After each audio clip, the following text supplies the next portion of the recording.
call the law firm of Brown, Payne, Dearest, and Scott. Our team of business lawyers have over 100 years of combined experience. At BPS Lawyers, you get more than a lawyer. You get a law firm. Call us at 860-CALL-BPS or visit bpslawyers.com. Nick Payne Dearest is responsible for the content of this ad. UConn fans, when it comes to sports injuries, do you know where the Huskies go? UConn Health, Connecticut's public academic medical center. Our doctors advance research and train future generations of healthcare experts. All while offering the latest in injury prevention, treatment, and performance improvement. And 10, happy Monday. Comes to UConn Athletics, our physicians are their physicians and should be your physicians too. Make their doctors your doctors. UConn Health. Learn more at health.uconn.edu.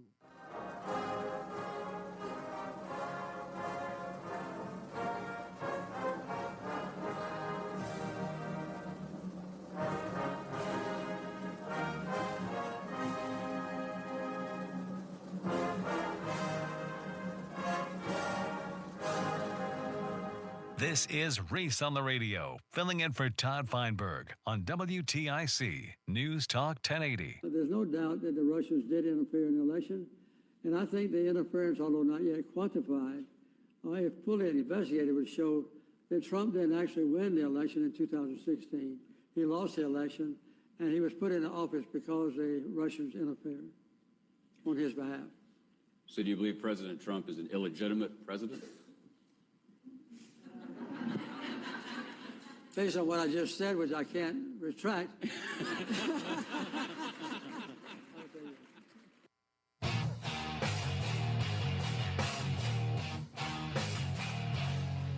Yeah!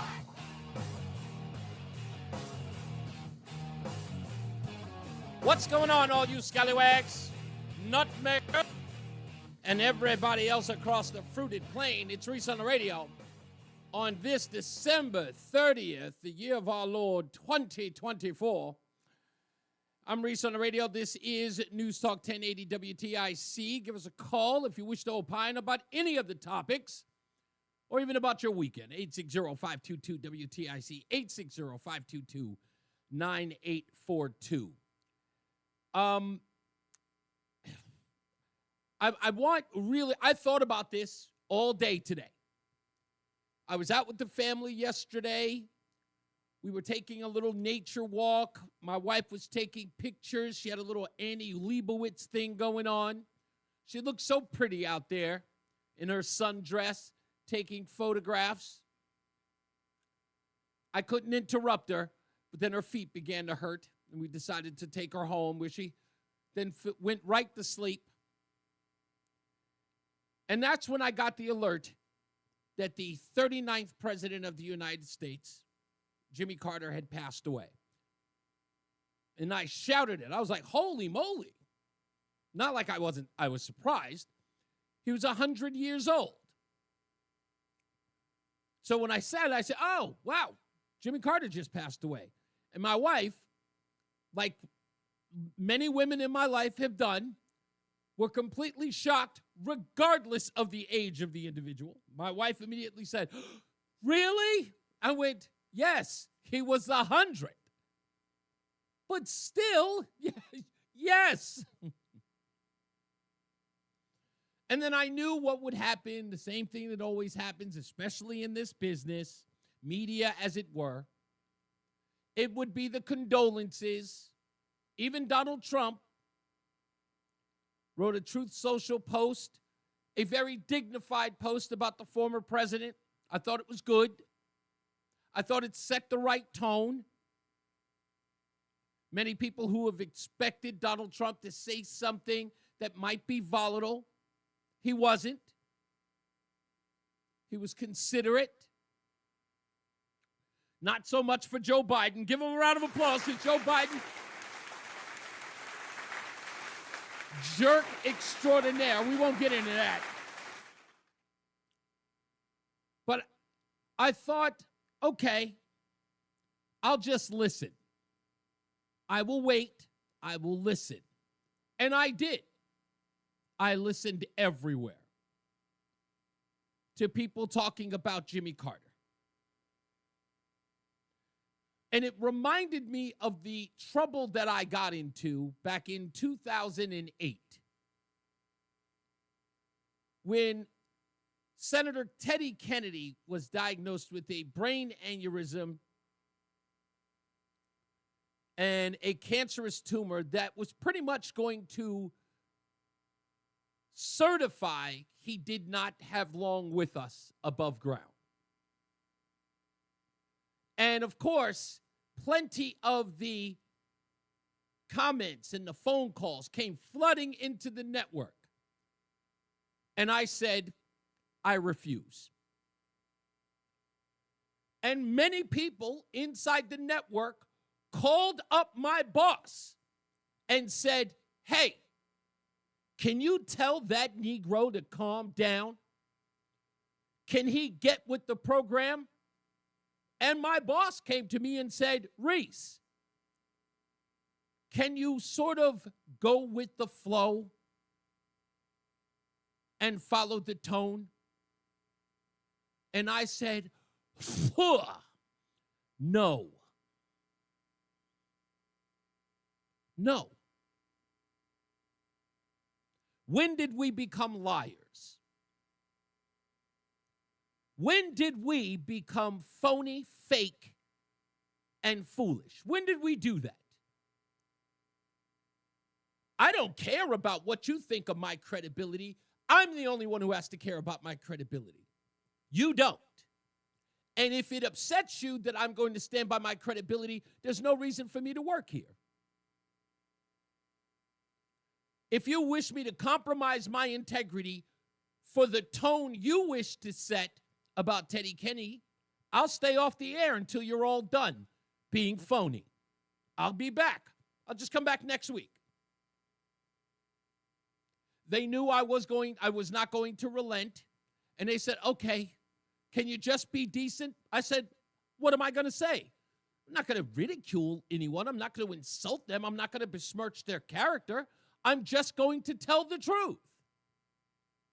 Not for the sake of being mean-spirited. I'm just going to be honest. Which is what I'm going to do today. And look, folks, no offense. If you loved Jimmy Carter, have at it. Great president, elder statesman, always respectful. If that's what you think of Jimmy Carter, hallelujah. But we all know that's bull. We all know that's crap. Habitat for Humanity notwithstanding, great charity. I didn't see any of you folks giving George W. Bush a pass on his transgressions because he helped stem the tide of AIDS-riddled countries in Africa. I didn't see you folks give that man 1 ounce of grace. Y'all ripped that man apart if he showed up at a football game and sat next to Ellen DeGeneres. You tried to crucify that woman for even being friendly with him. Now, unlike you folks, I got into politics in 1980, but I lived through the Carter years, and I remember them well. And hearing these news reports talking about how dignified he was, y'all know that's not true. To suggest that that man was responsible for the freeing of hostages in Iran, if you're going to rewrite that history right in front of us on this or any other network, you should be ashamed of yourself. If you're going to sit up here and talk about the murders that happened in and around this city and the tri-state, the state of our union, oil, inflation, the reason why we had the Reagan Revolution was because of the Carter years. The reason why this country got back on the map, the reason why we became a force to be reckoned with was because We had reached the bottom of the barrel under the Jimmy Carter years. And now somebody's going to get on the phones and get on television and on radio, and y'all going to talk to me about Jimmy Carter in this way that I'm looking, going, am I in an alternate universe? Am I in the Marvel Studios multiverse? What country did I wake up in? You should be ashamed of yourselves.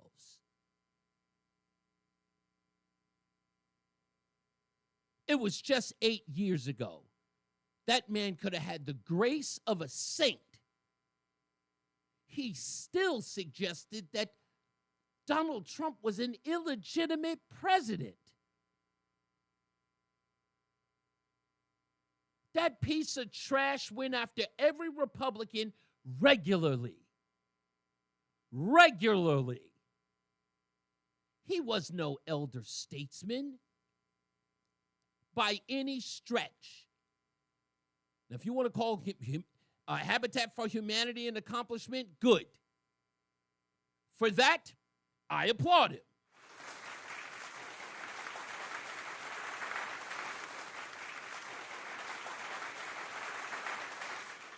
But you're not selling me anything today on that man. He lived, he died, the end. But I know you all know, and a lot of you are old enough. Hell, you're older than me. You know exactly what it was like. You remember exactly what your families went through. You remember exactly when that man got on television and said the malaise speech. He had given up. He gave up on this country. He gave up on geopolitics.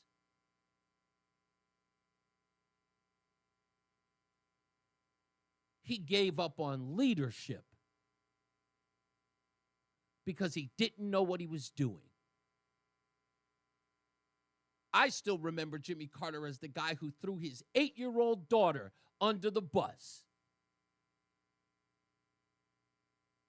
when asked about nuclear war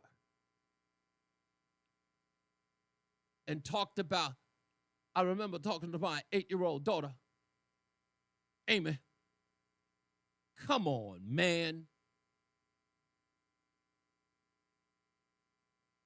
He started that old tactic. I never liked him. He was a horrible president. And I'm just not falling for the okie doke. I got AG in the chat room says I'm living in my own alternate universe. AG, your opportunity is right there. Please tell me about the fantastical accomplishments of the 39th president. I'll wait. Go look it up on Wikipedia. Hell, go to his website. I'm sure they've got something nice to say about him. But we appreciate your visit. Keep coming back. I'm not giving you license to have to bash Jimmy Carter. If you want to say nice things about him, that's your business. You can do it here. I'm not going to censor you. I know you might think I'm even being hard on the guy. Don't care. I don't care. I remember what it was like in those 70s, man, especially the late 70s. Living in New York. Living anywhere for that matter. Watching the TV screens, the long lines. The despair. The murders, the carnage. You all know what it was like. Please don't play with me today.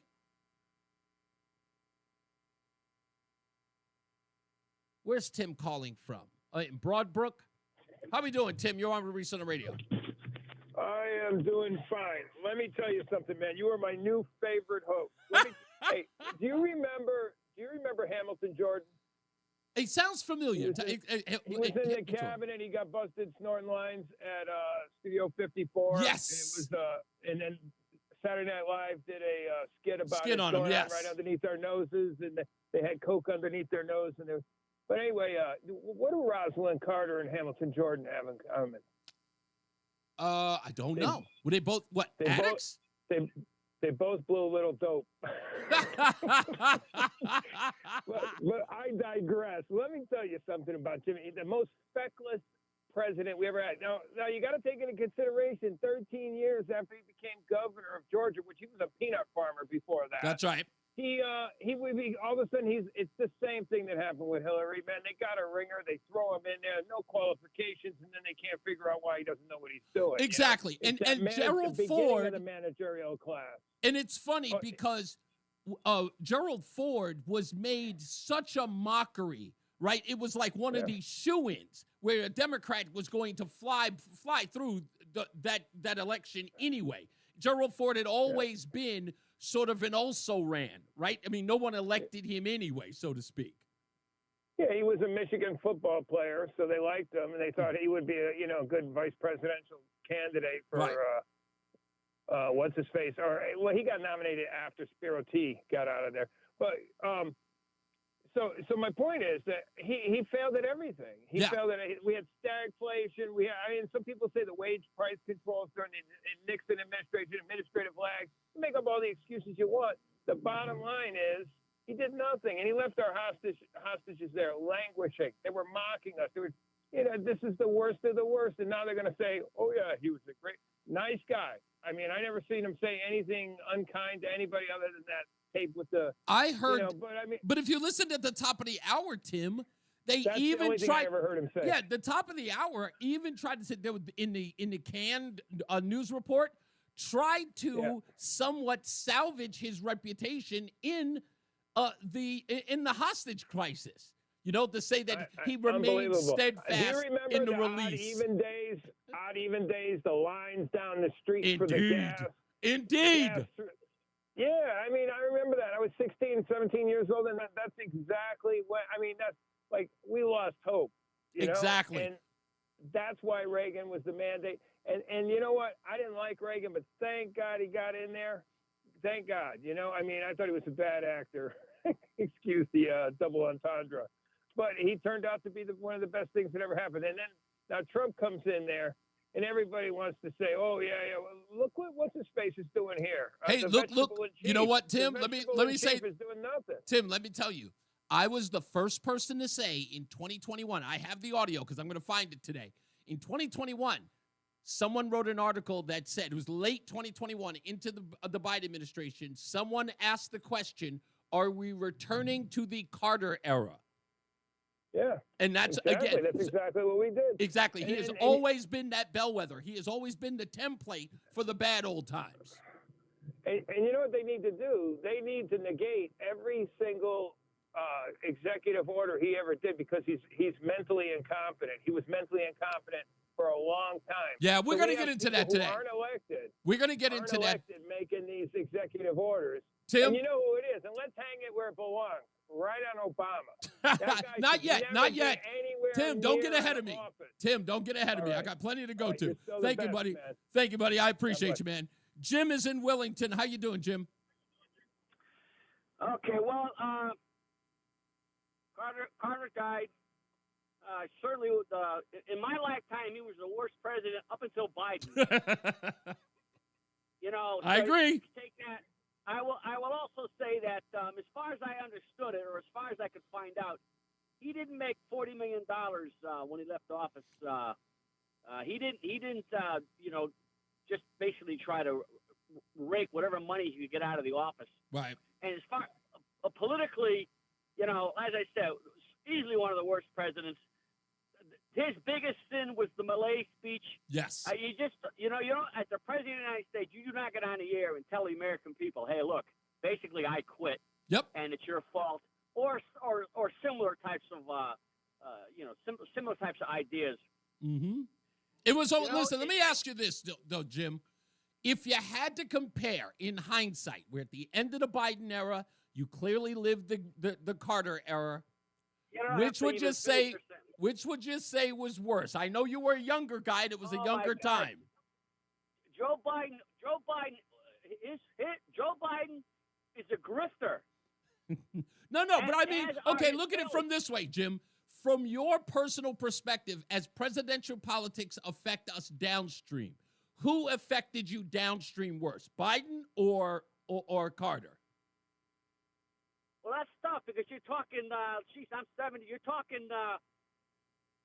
Well, that's a very tough one because I was a young man. So economically and somewhat politically, because I was so disgusted.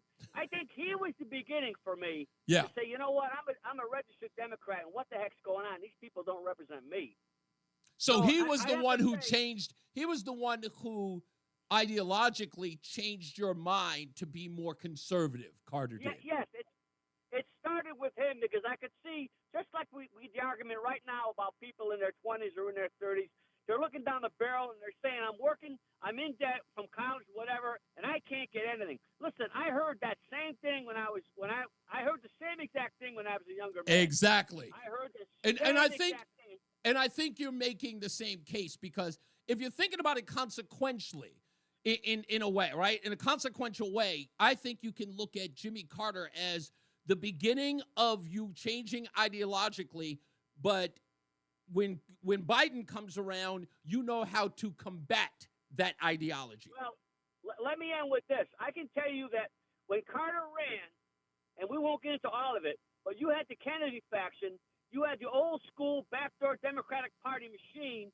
Carter gets in there. Now you got two conflicting. It's the same thing happened with Biden, with Biden and the far left. Same exact thing. Yeah, you're 100% right. I got to take a break, Jimmy. I got to take a break though. But I appreciate your point. I'm going to ask that question for the rest of the day because I think younger. You know, I became a conservative because of Reagan, but I lived through the Carter era. I don't think Carter made me a conservative. I think Reagan did. So Jimmy Carter had no sort of impact on me politically, but I just know what it was like under his era. Let's take a break. We'll come back. More news, more views. Your phone calls at 860-522-WTIC. We'll be back right after this. Join us this Sunday for Tumulo Financial, your go-to for retirement planning and taxes. Tune in to the father and son duo from 7 a.m. to 8 a.m. or catch the replay from 5 to 6 p.m. Tumulo Financial Retirement Planning with Integrity on WTIC News Talk 1080. If you have unfiled taxes or are in debt to the IRS, this is important news. The IRS just rolled out a new program to help struggling taxpayers more easily resolve their tax problems. It's called the Taxpayer Relief Initiative, and it opens up powerful new options for people looking to get back on the right track with the IRS. And no one knows this program like the professionals at Optima Tax Relief, America's most trusted tax resolution company. They've resolved over $1 billion in tax debt for their clients and have the expertise and experience to help you. One easy call to Optima can start the process, helping to put an end to your worries of wage garnishment, asset seizure, and other aggressive IRS actions. Make today the beginning of your fresh start with the IRS. Call the experts at Optima Tax Relief now for your free confidential consultation. Call 800-354-2840. 800-354-2840. 800-354-2840. Optima Tax Relief. Some restrictions apply. For complete details, please visit OptimaTaxRelief.com. There's a lot happening in Washington and in your local neighborhood. Follow WTIC News Talk 1080 on the Odyssey app to keep up with the latest. And now, a WTIC News Update. 52 degrees, 3:30. I'm Dave Mager, WTIC 1080 News. Low in the mid-30s tonight, tomorrow. High around 50 with some rain at night. Flags are at half-staff in memory of former President Jimmy Carter, who died over the weekend at 100. State funeral is set for January 9th in Washington. Former CBS News White House correspondent Peter Mayer covered the Carter presidency. The Carter White House story has to include the 1978 Israeli-Egyptian peace agreement. From day one, Jimmy Carter said he wanted to bring peace to the Middle East. He brought Israeli leader Menachem Begin and Egypt's Anwar Sadat to Camp David, where he appealed to and pressured both on religious and highly personal terms. Carter's one term in office was weighed down by the Iran hostage crisis. Earlier in his life, Carter was based in New London during his years in the Navy. Brought back to the U.S. this weekend after fleeing to Puerto Rico, an accused double killer is held on $5 million bond. Lance Morales appeared in a Hartford courtroom for the first time today. He's accused in the November shooting that killed Josiah Mercado of Springfield, Mass., and her 4-month-old son, Messiah. He faces charges including murder with special circumstances. They're putting the finishing touches on First Night Hartford. The New Year's Eve extravaganza features music, art, and other entertainment in a central location in and around Bushnell Park. There are fireworks shows at 6 p.m. and midnight. Jennifer Crooks is a consultant for the event, which began in Boston nearly a half century ago. First Night is a Boston tradition that is celebrated in many cities. It doesn't have a national nonprofit anymore, but First Night Hartford Inc. is a nonprofit, and we produce both First Night Hartford and Hartford Bonanza, which is a summer event that also has fireworks. The side of the Frontier building will feature a massive digital countdown clock. It's projected as part of the new Magic Mural art wall. First Night takes place from 2 p.m. to midnight. A $15 button gets you admission.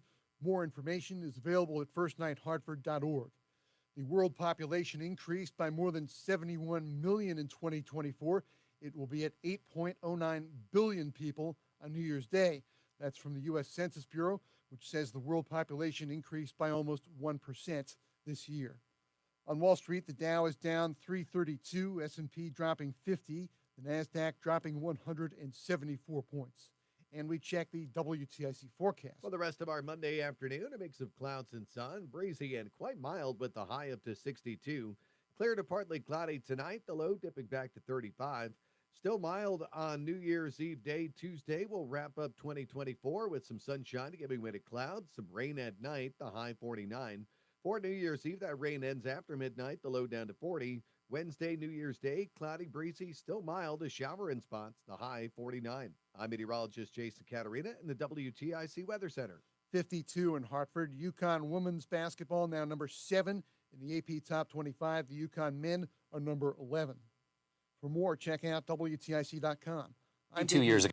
WTIC 1080 News. Not all products are available in all 50 states. Compounded products are not FDA approved nor verified for safety, efficacy, or quality. Wegovy and Ozempic are not compounded. Prescription required. Restrictions apply. See website for full 2 details. years. Why try Hims for weight loss? If you're interested in personalized prescription options, including Ozempic, Wegovy, oral medications, and compounded GLP-1 injections, and the support to see real results, you might like it. Why try Hims to regrow hair? If a range of treatment options made with clinically proven ingredients like minoxidil and finasteride for thicker, fuller hair in 3 to 6 months sound good, you might like it. Why try Hims for ED? If you've been looking for access to doctor-trusted treatments like Viagra, Cialis, and their more affordable generic counterparts, you and your partner might like it. The Hims process is simple, 100% online, and treatments are shipped free to your door in discreet packaging if prescribed. What's not to like? To save big on weight loss, hair loss, and ED solutions, get started today at hims.com. That's hims.com. Sponsored by Progressive Insurance. Make sure your family is well taken care of with life insurance. Protect your phones, laptops, and more with electronic device insurance, and cover your furry friends with pet health insurance. Hi, Joel Johnson here with Johnson Brunetti. Hey, retirement income. Are you sure that you're maximizing your retirement income? Get the retirement income checklist from us, absolutely free. Text the word checklist to 1-800-705-1232. Again, call or text the word checklist to 1-800-705-1232. A checklist to maximize your retirement income. Investment advisory services offered through JB Capital, LLC, a registered investment advisor. Insurance products offered through JN Financial, LLC. They say no two people learn the exact same way. So how did Babbel become the award-winning language learning app with over 16 million subscriptions sold? Well, we thought of you. All of you. Take Sierra. She's an artist and absolutely a visual learner. She's doing a deep dive into our Babbel wordplay videos. Today I'll share a quick lesson on shopping in French. Merci beaucoup. Malcolm is very much a type A, say it to my face type of learner. So he checks with Babbel's speech recognition to make sure that accent. Sur le point. Keith is sweet. He's a be in the room with real people kind of learner. So he loves the live online classes with our language experts. Ok, class. Vos está pronto. Estamos prontos. Wherever you are, however you learn, Babbel is the best choice to break any language barrier. Try Babbel for free at Babbel.com. That's Babbel.com. Babbel.com. As we kick off the new year, now's the perfect time to plan your remodel with Christino Kitchens. Whether you're updating your kitchen or bathroom, a beautiful remodel can breathe new life into your space. Christino Kitchens, located in Glastonbury, is a locally owned business with over 35 years of experience. Our expert team will guide you through every step, ensuring your project is completed with precision and care. Visit CristinoKitchens.com today to get started. Hey everyone, it's Ted from Consumer Cellular, the guy in the orange sweater, and this is your wake-up call. If you're paying too much for wireless service, you don't have to keep having that nightmare. Consumer Cellular has the same fast, reliable coverage as the leading carriers for less. And for a limited time, new customers receive their second month free when they sign up and use promo code SECONDFREE by January 26th. So why keep spending more than you have to? Seriously, wake up and call 1-888-FREEDOM or visit consumercellular.com. Taxes, fees, and other third-party charges will apply. See website for additional details. Trust and Will knows that we'll all eventually need a will. How about right now? Trust and Will makes creating your will easy, like while you're lounging on the couch easy. Trust and Will is designed by attorneys but customized by you, and all documents are state-specific and secure. Find your plan at trustandwill.com and use offer code RADIO now for 10% off. That's trustandwill.com, offer code RADIO. Trust and Will is an online estate planning service. Visit trustandwill.com for details. Coverage varies by plan, view contracts, and 1 minute. Auto repair bills are through the roof. $3,000 to replace the 2 years transmission. ago today that Jimmy Carter $4,000 gave for a his blown famous engine. And if your manufacturer's warranty is expired, you'll have to cover it all out of pocket. You need an Endurance Auto Protection Plan. No matter what the mileage, if your car is under 20 years old, Endurance can get you covered on the engine, electrical system, transmission, AC, drivetrain, and more. Endurance has plans for any budget. Repairs can be done at the certified mechanic of your choice, and they're paid directly with no middleman. Plans cover 24/7 roadside assistance, towing, battery jumps, fuel deliveries, tire changes, lockout services, and a 30-day money-back guarantee. Act now and get our elite benefits, including complete tire care and key fob replacement. A $2,000 value at no extra cost. With Endurance, you could never pay for covered... Call now for your free quote. Call 800-380-9012. 800-380-9012. Again, that's 800-380-9012. What's up, everybody? You know who it is. You know who it is. You know who it is. It's Reese on the radio. Frederick Douglass of the 21st century. It's WTIC News Talk 1080. You know, aside from the fact that Jimmy Carter gets a lot of undue or, I guess, unfair praise, so do the Ghetto Boys. I've never liked them as a rap group, Roland. God, they're awful. I've always hated them. Yeah, but you know their song though. Yeah, well, why? Because it was shoved. Listen, first of all, I know a lot of garbage records. Like, I could recognize a Britney Spears record. It doesn't mean she's Janis Joplin, okay? Of course I know. It's because it gets jammed down your throat or into your ears. Of course you know what it is. I just Ghetto Boys just weren't. I had a friend who loved them. I just really thought they were the worst. Anyway, Reese on the radio, News Talk 1080 WTIC. Yeah, I don't care. You know I don't care. Reading your comments in the chat room. Roland says, I remember watching my father get really angry at Carter. My dad was a sergeant major for 24 years in the Army and a Vietnam veteran. Carter could constantly take funds away from the military. Yeah, my wife is really on that. I didn't even think she was that much into politics. But every time they get their benefits cut, my wife is on it. She gets a heads up in a heartbeat. If that money goes up, she knows. If it goes down, she's on it like a hornet.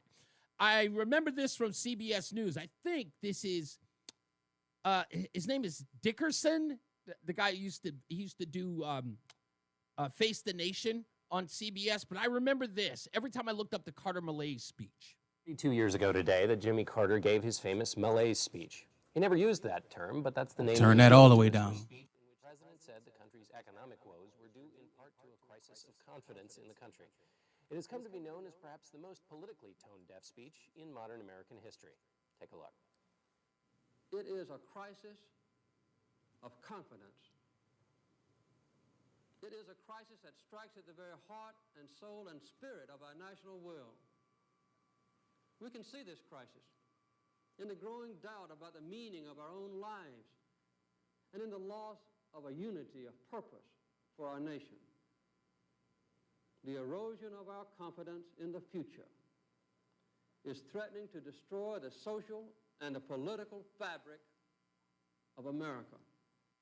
Yeah, I always remembered that speech. It was just so awful. And people said that it was it was sort of a defining moment of his presidency.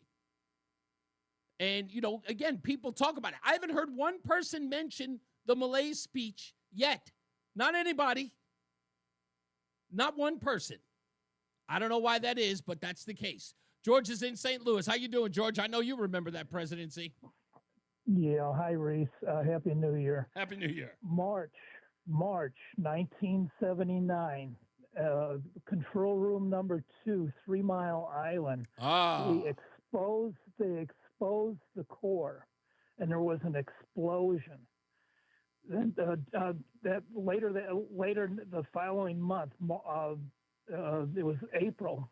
Carter came by, and it was in support of the media that he said everything is fine. Nothing to be worried about at Harrisburg, Pennsylvania. Yeah. In the meantime, Reese, fish in the Susquehanna River are floating dead. Birds are falling out of the sky. Dead from radiation, from radioactive iodine that was being exposed. Also, the population was being exposed to. Jimmy Carter was in the nuclear Navy. All he had to do is get out a Geiger counter. He knew how to use a Geiger counter, and from those readings, he could have told the truth, but didn't. You know what's so Jimmy interesting? Carter, That's always going to be his legacy. Do you know that Homer Simpson's time, and people always forget this, Homer Simpson works at a nuclear power plant. His entire career, Matt Groening's character construct of Homer Simpson is about Jimmy Carter. That's the impetus of it. I remember he worked at a nuclear plant. Yeah, all of that has right. everything to do with the China Syndrome and Carter's response to 3 Mile Island. Yeah. Well, anyway, the China Syndrome came out about 2 weeks prior to that incident, so everyone knew about nuclear hazards and all of that. But Jimmy Carter stinks as president of the United States. And by the way, Joe Biden, 1,000,000 times more potent as far as the stink factor goes. So you believe, so if you had to compare the two presidencies, you would say by far Joe Biden worse than Jimmy Carter. That's right. He melts the paint off the house. Yeah, he melts the paint off the house. He melts the paint off the house. I haven't heard that one in a while. Thank you, George. Much appreciated, sir. Joe is in New Hampshire, old enough to remember both presidencies because one just happened recently. What say you, Joe? Is it comparable, Jimmy Carter and Joe Biden, or one far worse than the other? Oh, Biden, as bad as Carter was, Biden, I don't know, 1,000 times worse because of the corruption. But let's imagine I'm at the funeral down in Washington on the 9th, and I've been picked from the population to give a eulogy on behalf of the citizens of the United States, and they have no idea what I'm about to say. Right. And they may drag me off the pulpit before I'm done. Yeah, we already know that part.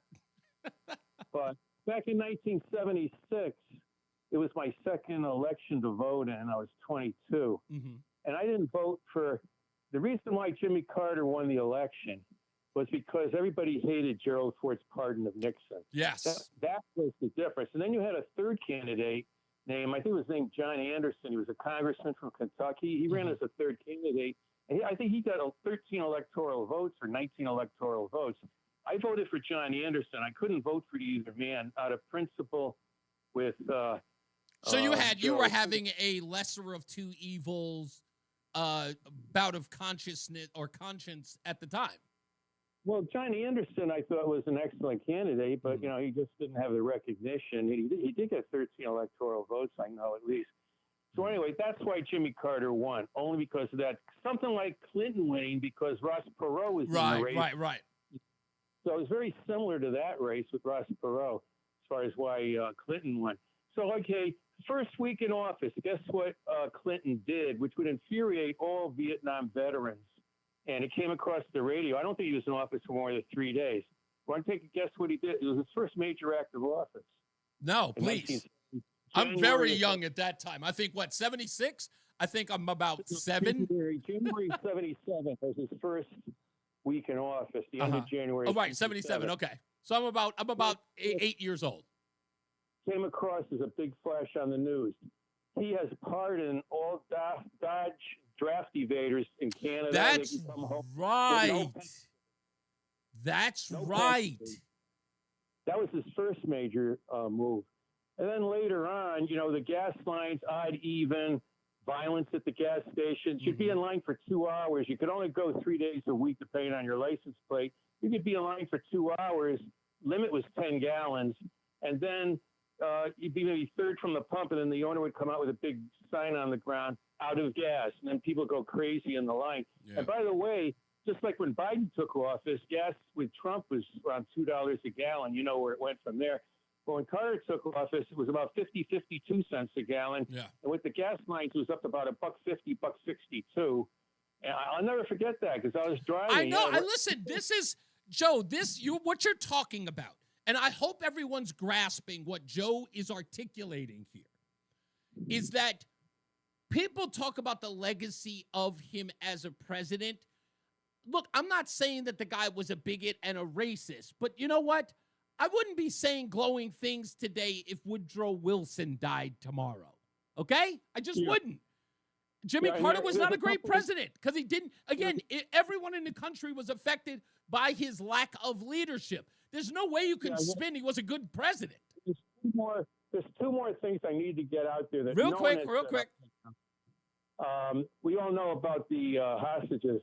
But later on, toward the end of his presidency, he had a meeting with Fidel Castro down in Cuba in late 1980. Mm-hmm. And he, on a humanitarian basis, that's what he was, Mr. Humanitarian, he got Castro to agree to release a lot of families to reunite with their families in Miami. Right. But what he was so naive and didn't realize, the boat float, remember this movie Scarface? Yeah.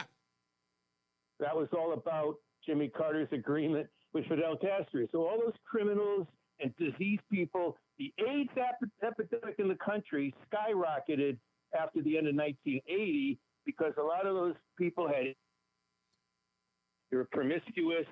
And I'm just going to say, Jimmy Carter is at the root of a lot of misery and bad things for the United States of America. You don't need to tell me. Again, that's why I said, look, unfortunately, I hear all these people on television trying to spin this guy's presidency as to say, he'll lie in state in Washington. I'm like, look, man, this is not about Jimmy Carter. Jimmy Carter he was a public servant to the people. He did not serve them well. And this spin of his presidency is ridiculous. And I just can't stand for it. The citizens of the United States suffered. Exactly. Greatly. I was unemployed for nearly a year because the jobs I would have gotten dried up. Here's another major thing. He was trying to mitigate the high unemployment by creating the CETA jobs program. That was a program, government jobs, training up to 2 years, and you could be kept permanently if you did well. All that did was bloat the federal government, town, state, and federal, with millions of CETA jobs, and they were government jobs. They didn't contribute to the gross national product. Then we had 21% mortgage rates for a year toward the end of his presidency. Yeah. 21.5%. Oh, we didn't even get into the we didn't get into the corporate tax rate. We didn't get into the millionaire's tax rate. All of that stuff goes on and on and on about Jimmy Carter's presidency. Again, like I said, I'm sorry that I got a bash on the guy, but that's just the way it is. We'll take a break. We'll be back. More news, more views, your phone calls, of course. It's Reese on the radio on News Talk 1080 WTIC. You know, as they say, one person's personal information is another person's treasure. Exactly. That's why I use NordVPN every time I surf the web. Features like Threat Protection Pro's safeguard devices from phishing websites and disable intrusive ads and trackers. Just check NordVPN.com, grab the deal, and see for yourself. NordVPN. Cybersecurity built for every day. Life insurance. Why are you putting it off? Can't afford it? Too much hassle? Think you don't need it? There's lots of excuses for putting off life insurance. But if you weren't there, who would pay the mortgage and other bills? With Ethos, you could be covered in 10 minutes and boom, family protected. Ethos, fast and easy online term life insurance. Up to $2 million in coverage with no medical exam. Some policies as low as $1 a day. Answer a few health questions and get your free quote at getethos.com. That's getethos.com. Hey guys, it's Jim Costa from Cash the Ticket. If you're planning on betting the NFL playoffs, buckle up. Betting football's hard enough as it is. We're doing the research for you. So listen to Cash the Ticket with Mike Valeni and I. We'll be dropping new episodes for every single playoff game. And that's going to be storylines leading into it, so some good football stuff, but also the betting nuggets you're looking for. Sides, totals, trends, player props, throw those in there too. Pre-game and post-game, we're going to be all over the postseason. Subscribe to Cash the Ticket on the Odyssey app or wherever you get your podcasts. Wesley is a truck driver. I drive a truck, and I love what I do. A truck driver with IRS troubles. They told me I owed them $43,000. It got really bad. Quite a few letters in the mail. They were talking about wage garnishment coming after my house, my car. Yeah, they don't play around. I seriously thought that I was going to lose everything. One sleepless night, Wesley finally made a call to Optima Tax Relief at 2 a.m. Kind of figured I'd get a machine, but I didn't. I actually got to talk to an actual person in the middle of the night. He found just what he was looking for. Oh, they were great people. You need a team of people that know what they're doing. Optima Tax, they know what they're doing. Optima Tax Relief came through with flying colors. I saved an incredible amount of money. Happy don't even come close. I was absolutely overjoyed. Take Wesley's advice. If you're in any kind of trouble with the IRS, call Optima Tax Relief. Don't trust anybody else. Call Optima for a free consultation. Call 800-354-2840. 800-354-2840. 800-354-2840. Optima Tax Relief. Some restrictions apply. For complete details, please visit OptimaTaxRelief.com. We all hear the radio ad. 1 minute. They tell you to be afraid, to be scared, and they try to frighten you into calling. I'm not here to do that. Tax Relief Advocates is different. TRA is here to tell you that if you owe money to the IRS, whether it's $5,000, $50,000, or $500,000, we have a solution. It doesn't matter if you're sitting in your car, at work, or with your kids. No matter where you are, call now. 800-575-6481. Don't lose hope. TRA can eliminate or reduce what you owe to the IRS. Generous programs are now available that can give you a fresh start. Our passion is taxes and helping individuals fix their IRS problems. We have over 1,000 5-star reviews on Google and an A+ with the Better Business Bureau. You don't need to be afraid of the IRS any longer. End your tax nightmare today by visiting us online at TRA.com. Call 800-575-6481. That's 800-575-6481. Tax Relief Advocates. Real solutions for real people. Stay locked in. Reese on the radio is on WTIC News Talk 1080. We're back. It's Reese on the radio. As the big voice just said, Craig in the car just came up with a great comment in the chat room. And I have to address it. It is that good. It is so well written. It makes such a perfect point to what how I'm about to respond to it. Check it out. Let me read it first. Craig says, horrible president, but I'm not sure about judging a person's life by 4 years of sucking at his job. I think the years before and the years following, he did good things for the country. His military service and work for Habitat for Humanity. I kind of give him a pass. Compared to the Clinton Foundation scam and the Biden crime family, Carter was a saint. Let me say this. Craig, you couldn't write a more perfect comment in the chat room.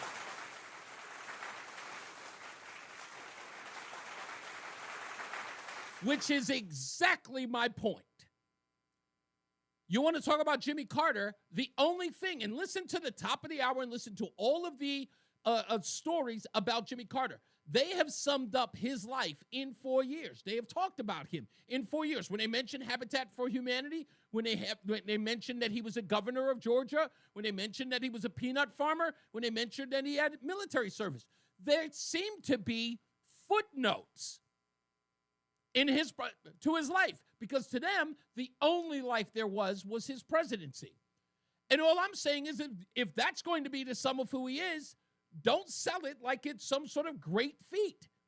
That he was great at his job. He was horrible at the thing you're talking the most about. If I were Jimmy Carter, if I were Jimmy Carter's grandson who announced that he had passed away, I would have said, hey, can you do me a favor? Don't mention the presidency. Say he was the president and then all of this other stuff. He was really, really bad at that job. It's almost like saying, I'm the guy who built the building that collapsed and killed a ton of people. And that being the only thing that's a fabric of my life. Before it and after it, I'm only recognized for that one thing. And then when people talked about that one thing, they omit the carnage that I put on those people.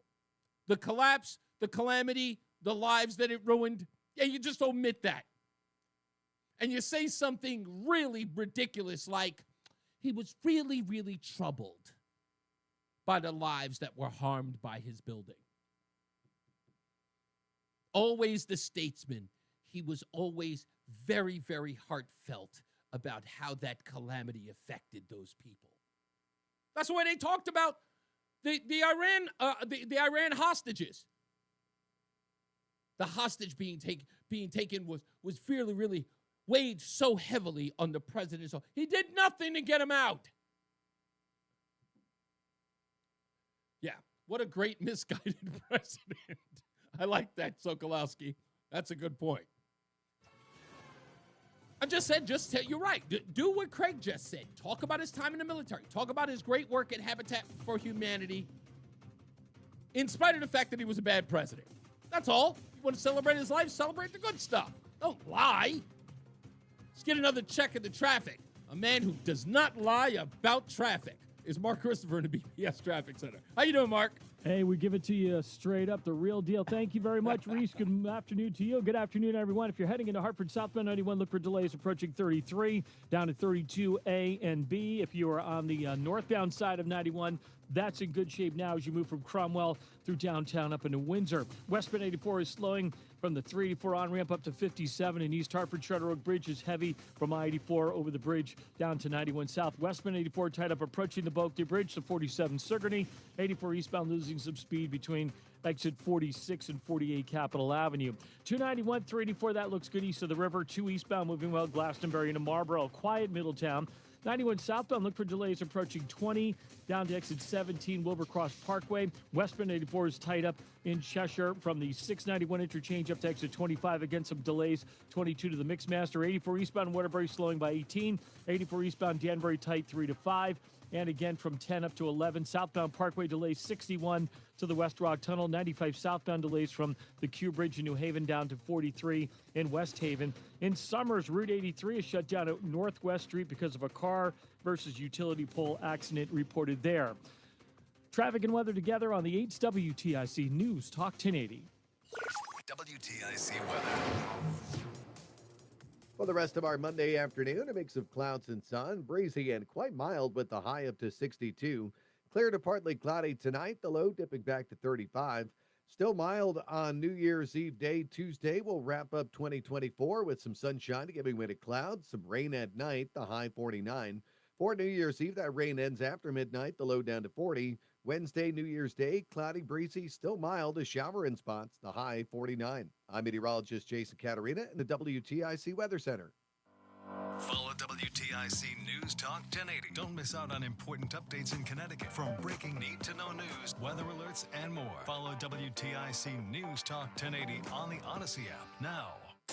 WTIC is 99 and throwing a year-long celebration to 100 years on the air. This is WTIC and WTIC FM HD2 Hartford. Always live on the free Odyssey app.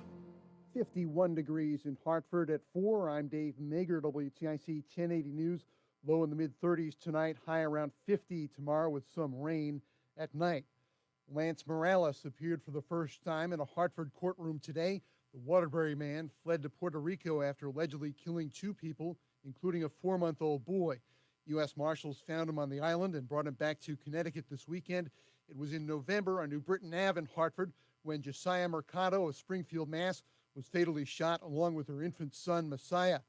Morales faces charges including murder with special circumstances, a convicted felon. He also faces 5 pending cases out of Waterbury. A former local school employee facing charges After South Windsor police say he was in possession of child sex abuse material. Here's WTIC's John Silva. Detectives first launched their investigation in June after they were tipped off by the Connecticut Center for Digital Investigations by way of a private company. The investigation determined the IP address used to access the material was from a South Windsor home. Now under arrest is 29-year-old Eric LeClaire. Police say child sex abuse material was found on devices within that home. A warrant was sought and LeClaire turned himself in. He's facing charges of importing child sex abuse material and possession. He's free on $75,000 bond and is due in court next month in Manchester. John Silva, WTIC 1080 News. The Hearst, Connecticut newspapers report LeClaire is a former paraprofessional at the Eli Terry Elementary School in South Windsor. Police say no local children were identified as victims. State funerals set for former President Jimmy Carter on January 9th in Washington.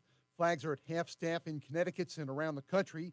President Biden says America lost a remarkable leader, as CBS's Ed O'Keefe reports. Biden, remember, was a young U.S. senator and the first sitting senator to endorse Carter's presidential campaign back in 1975, 1976, when most of Washington scoffed at the notion that a peanut farmer could become president. But Carter never forgot that Biden was with him early on, and they maintained a close personal and political bond through the rest of their lives. Biden pointing out last night, for example, that when Beau Biden died back in 2015, the Carters were especially concerned about the president and Dr. Biden. CBS's Mark Strassman has more from the Carters' hometown, Plains, Georgia. Earlier this year, back in September, I spoke with Carter's grandson, Jason, about the president's legacy.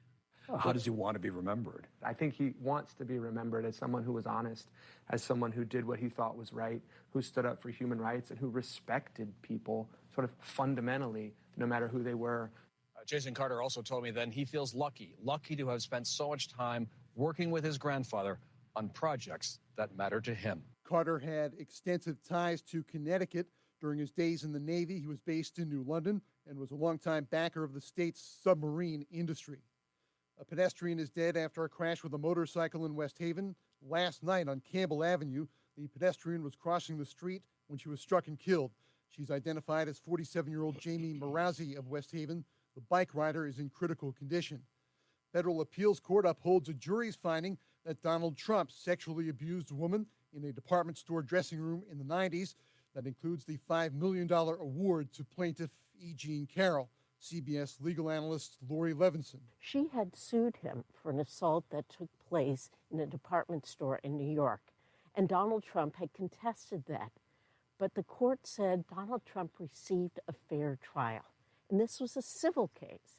So Carroll only had to prove that it was more likely than not that this occurred.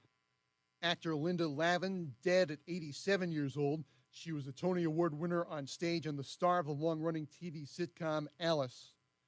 All done on Wall Street, the Dow was down 418 points. S&P dropped 64.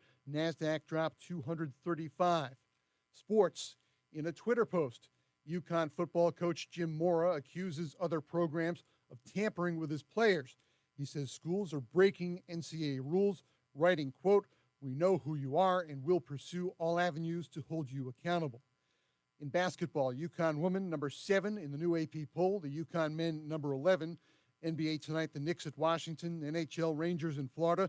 Monday night football, Detroit at San Francisco. For more, check out WTIC.com. I'm Dave Mager, WTIC 1080 News. Okay, we are running a car Come on, man. now to help veterans all across America. So if you have an old car, truck, or van, even a motorcycle or an RV sitting around, you can right now give it away and help the vets. They really need your help. And your car will help support the vets and their families. And guess what? You even get a tax donation. Plus, we'll even come and pick up your car for free. And all you've got to do is pick up your phone right now and make a free call. Now is the perfect time to do something good for the vets. Give back to the vets right now for all they've done for this country. And your old car can really help them. So call the Veterans Car Donation Program right now for free pickup of your vehicle. Help the vets and help your taxes at the same time. Call 800-883-3024. 800-883-3024. 800-883-3024. That's 800-883-3024. You're listening to Reese on the Radio, filling in today for Todd Feinberg on WTIC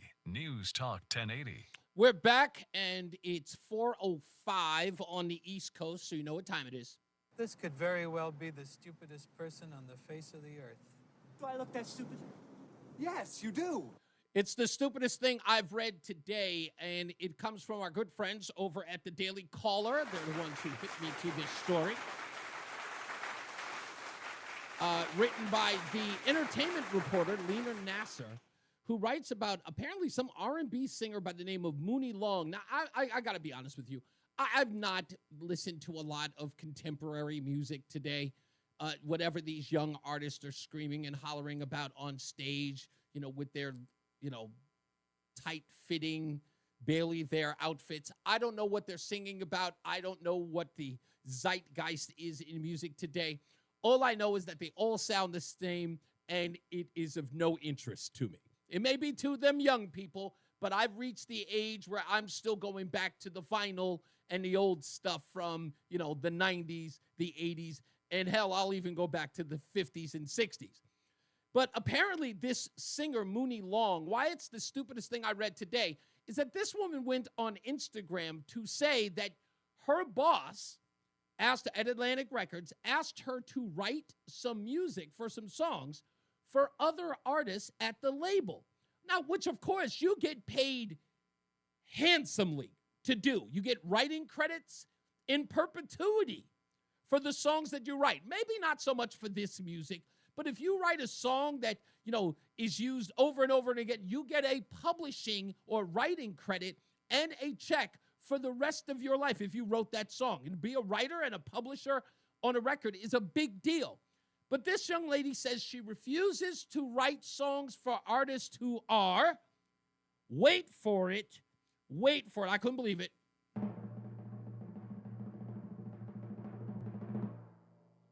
who are white. This is a black woman who will not write songs for white artists. Now, I don't know about you, but if I'm thinking about this with brains, I know that you never turn down a check.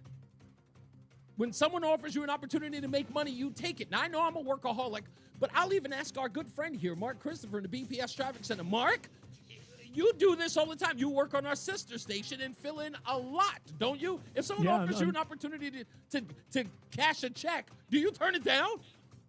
Yeah, no, I do work. You do work. If you had to work, if you had to work at our hip hop station, playing records, Sale? yeah, Wait, Hot 93.7. If you had to work over there, would you fill in? Before they went hip hop, they were dancing oldies, and I did middays. I think the last year and a half before they switched the format. But I'm just saying, if today DJ Buck said, hey, Mark, I need you to fill in a spot, you would go in and do it, right? You wouldn't know one artist on Hartford's #1 for hip hop and R&B. That's Hot what I'm 93 saying. Sale. Then this is Post Malone. Exactly. That's what I'm saying. Mark Christopher, you go in and check it. Then this is Drake. I could do that. I could talk it up. That's what I'm saying. It doesn't matter who it is. You cut the check. I'm cashing the check. Absolutely. Absolutely. These kids are dumb. They don't even understand. Beyond dumb. They don't. They're just dumb. Beyond dumb. Yeah. Beyond dumb. Yeah. I don't Absolutely. Get it. Well, no, I fill in for traffic over there. Yeah. If they wanted me, if they needed somebody to do a shift over there, I could pull it off. No problem. I wouldn't sound very hip. Exactly. Like they do. They would love it though. I could get the basics done. Listen to me. You know what? They'd be laughing at me, but I think it would be a lot of fun. Listen to me. They would love it just because it would be a fish out of water thing. That's why it would be perfect for Mark Christopher to introduce the new Kendrick Lamar record. Well, Kendrick Lamar and let me think now. Kendrick Lamar's doing a halftime show this year. Yeah. How about Glorilla? Can you say that? Glorilla. Yeah, that's right. She's a female artist, right? That's right. Glorilla. I believe, yeah, Glorilla. And Cardi B is going through a divorce right now. I know that. See? So I know a little bit of what's going on in the hip-hop community. Listen to me. I am broadening your check-making ability right now. You understand that? All right, I'll leave you alone now. They told me, though, when they switched format, Mark, can you just run the board for a week until we can find an air staff? So I did. And we were playing, like, back in those days around 2000, like Ja Rule. Yeah. And India RE. So you just played them, no talking on the mic at all? No talking for, like, a couple. They just said, hey, can you come in and just run the board? I'm like, yeah. I was doing traffic at the time. I was also doing middays on Hot. So just real quick, though, but did you dancing improve? So in doing this, you improved your hip-hop and R&B knowledge. Absolutely. Well, yeah, but I've always leaned R&B. I've always loved. I've always been an Earth, Wind and Fire, Tower of Power. I mean, I love. That's my Prince. I mean, that's my jam. I got you. So I've always liked R&B music. All right, we're gonna get kicked off. Bye. Hey, stop talking. Hey, if you're heading into downtown Hartford right now, westbound 84, you got delays approaching the Bulkley Bridge. Up Yeah, y'all gonna get fired. 84 eastbound is just a little slow as you move into the tunnel. Southbound 91 delays 33 down to 32. They gonna come to me and be like, I told them, man. I told them. Upbound 91, you got slow traffic from exit to 21. It's sluggish from 21 in Cromwell down to 17 for the Wilbercross Parkway in Meriden. Northbound 91 moving well. They're gonna come in and be like, will you downtown, stop talking to Mark? 384, okay, 2 west. In East Hartford, quiet middle town. Talk to everybody so much. You got Rena talking back to you and everything. Who's that? Waterbury again slowing. Jason. Oh, Jason Catarina, yeah, exactly. Slows 3 to 5 in Danbury. And 95 southbound, look for delays from 48 down to 43 in West Haven. Southbound Parkway, you've got slow traffic now from 62 down in toward the West Rock Tunnel. Traffic and weather together on the 8th, WTIC News Talk 1080. WTIC weather. As we make our way into tonight, clear to partly cloudy, chilly, the low down to 35. Wrapping 2024 on Tuesday, mild with some sunshine and giving way to some clouds. Some rain at night may dampen New Year's Eve festivities, though. The high 49 Tuesday. New Year's Eve, rain ending after midnight. So again, any outdoor New Year's Eve celebrations and travel can be impacted by the rain during the evening. The low down to 40. New Year's Day, cloudy, breezy, mild, a shower in spots for the afternoon. High still up to 49 Wednesday. Bristol at 53 right now. Danbury 54. Bridgeport 54. It's also 54 in Hartford. I'm meteorologist Jason Catarina in the WTIC Weather Center. Experience relief from oral inflammation and infection at Columbia Dental. Led by Dr. Mohammadi, our practice operates 7 days a week with extended hours, dedicated to restoring peace and comfort to your smile. Visit columbiadental.com. Start your day with all the latest sports information. Matt Soroyce has updates from the Cordell and Cordell Sports Desk at 15 and 45 past every hour. Only on WTIC News Talk 1080. You know, there are thousands of kids and adults who don't have coats to keep them warm, but you can help. Go into your closet with your kids and take out the coat. Yeah, your audio is coming in hot too. New My or audio light right new, now? with no rips. And that whatever that clip was you played, Oh, Furniture the locations. that was blaring. I had to turn turn you all the way down. Yeah, that's me. Hold on. Give me Your a second. I'll donation fix will that help right keep now. so many families exactly nice what and you're warm talking this winter. It's a great lesson for your kids, and it will warm your heart too. Thanks. We all hear the radio ads about the IRS. They tell you to be afraid, to be scared, and they try to frighten you into calling. I'm not here to do that. Tax Relief Advocates is different. TRA is here to tell you that if you owe money to the IRS, whether it's $5,000, $50,000, or $500,000, we have a solution. It doesn't matter if you're sitting in your car, at work, or with your kids. No matter where you are, call now. 800-5... Yeah, that's way too high. Don't lose hope. TRA can eliminate or reduce what you owe to the Now IRS. it's like Plus, programs are now as loud as you talking. Fresh Start. Our passion is taxes and helping individuals fix their IRS problems. We have over 1,000 Oh yeah, there you go. legal and an A+ with the Better Business Bureau. You don't need to be afraid of the IRS any longer. End your tax All right, into. by visiting us online at tra.com Or call 800-575-6481. That's 800-575-6481. Tax Relief Advocates. Real solutions for real people. It's Reese on the radio. And don't say we didn't warn you on News Talk 1080 WTIC. We're back. Reese on the radio, News Talk. Yeah, it was fire. 1080 WTIC. Yeah, you like that, didn't you? Tommy V is in the chat room. He said, don't point that finger at me. He knew I was pointing at him, too. Thank you, Tommy V. I'm good to see you in the chat room. He's going to hang out with us for an hour. Another radio veteran in the chat room on Reese on the radio today. So if you want to join the chat room, please go to reeseontheradio.com. That's REESE on the radio.com. friend us on Facebook on either one. We have what's called the WAC FM page or the Reese on the Radio page. Go to the Reese on the Radio page or the other one. And you can also go to X. You can also go to what is it called? TikTok.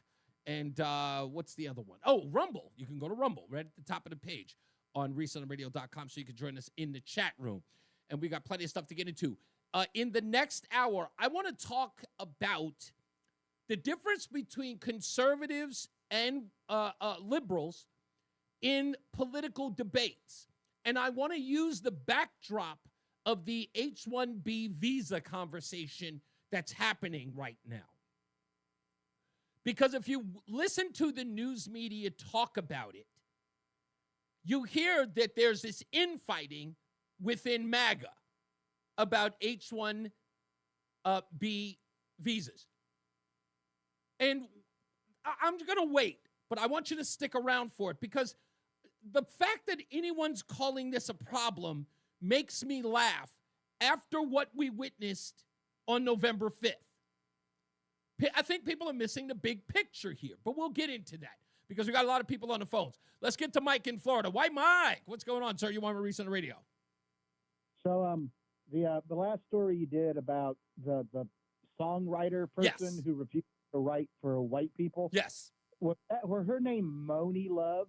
No, Moni Love. No, but it's Moni something. Let me pop it up again. I had it in front of me. No, Mooney Long is her name. I guess that's how you pronounce it. Oh, yeah. I'm sure that the world of white singers is just crying in their canker now that this chick's not writing for her. I'm sure she's a songwriter on the level of Diane Warren. The hell does this chick think she is? I don't know. And she's really, really like exercised about the audacity of this executive at her record label asking her, hey, can you write a hit record for one of our white artists? And she's turning it into this racial thing that doesn't make sense to me. I'm like, what is anybody going to care? If the artist is bigger than you or sells more than you've sold, you have that money in perpetuity. Plus, I don't know. Thank you. Dude, it's the R word. I'm sorry. It's tardy. Yeah. But talking about Carter. Yes. Just to backtrack that, you didn't mention the worst thing Carter did as president. What was that? Which was create the Department of Education. Yeah. Why did I forget that? That's the worst thing he did. And when I hear people crying about Trump saying he's going to eliminate the DOE, they act like it's been with us since George Washington. It goes back to 1980.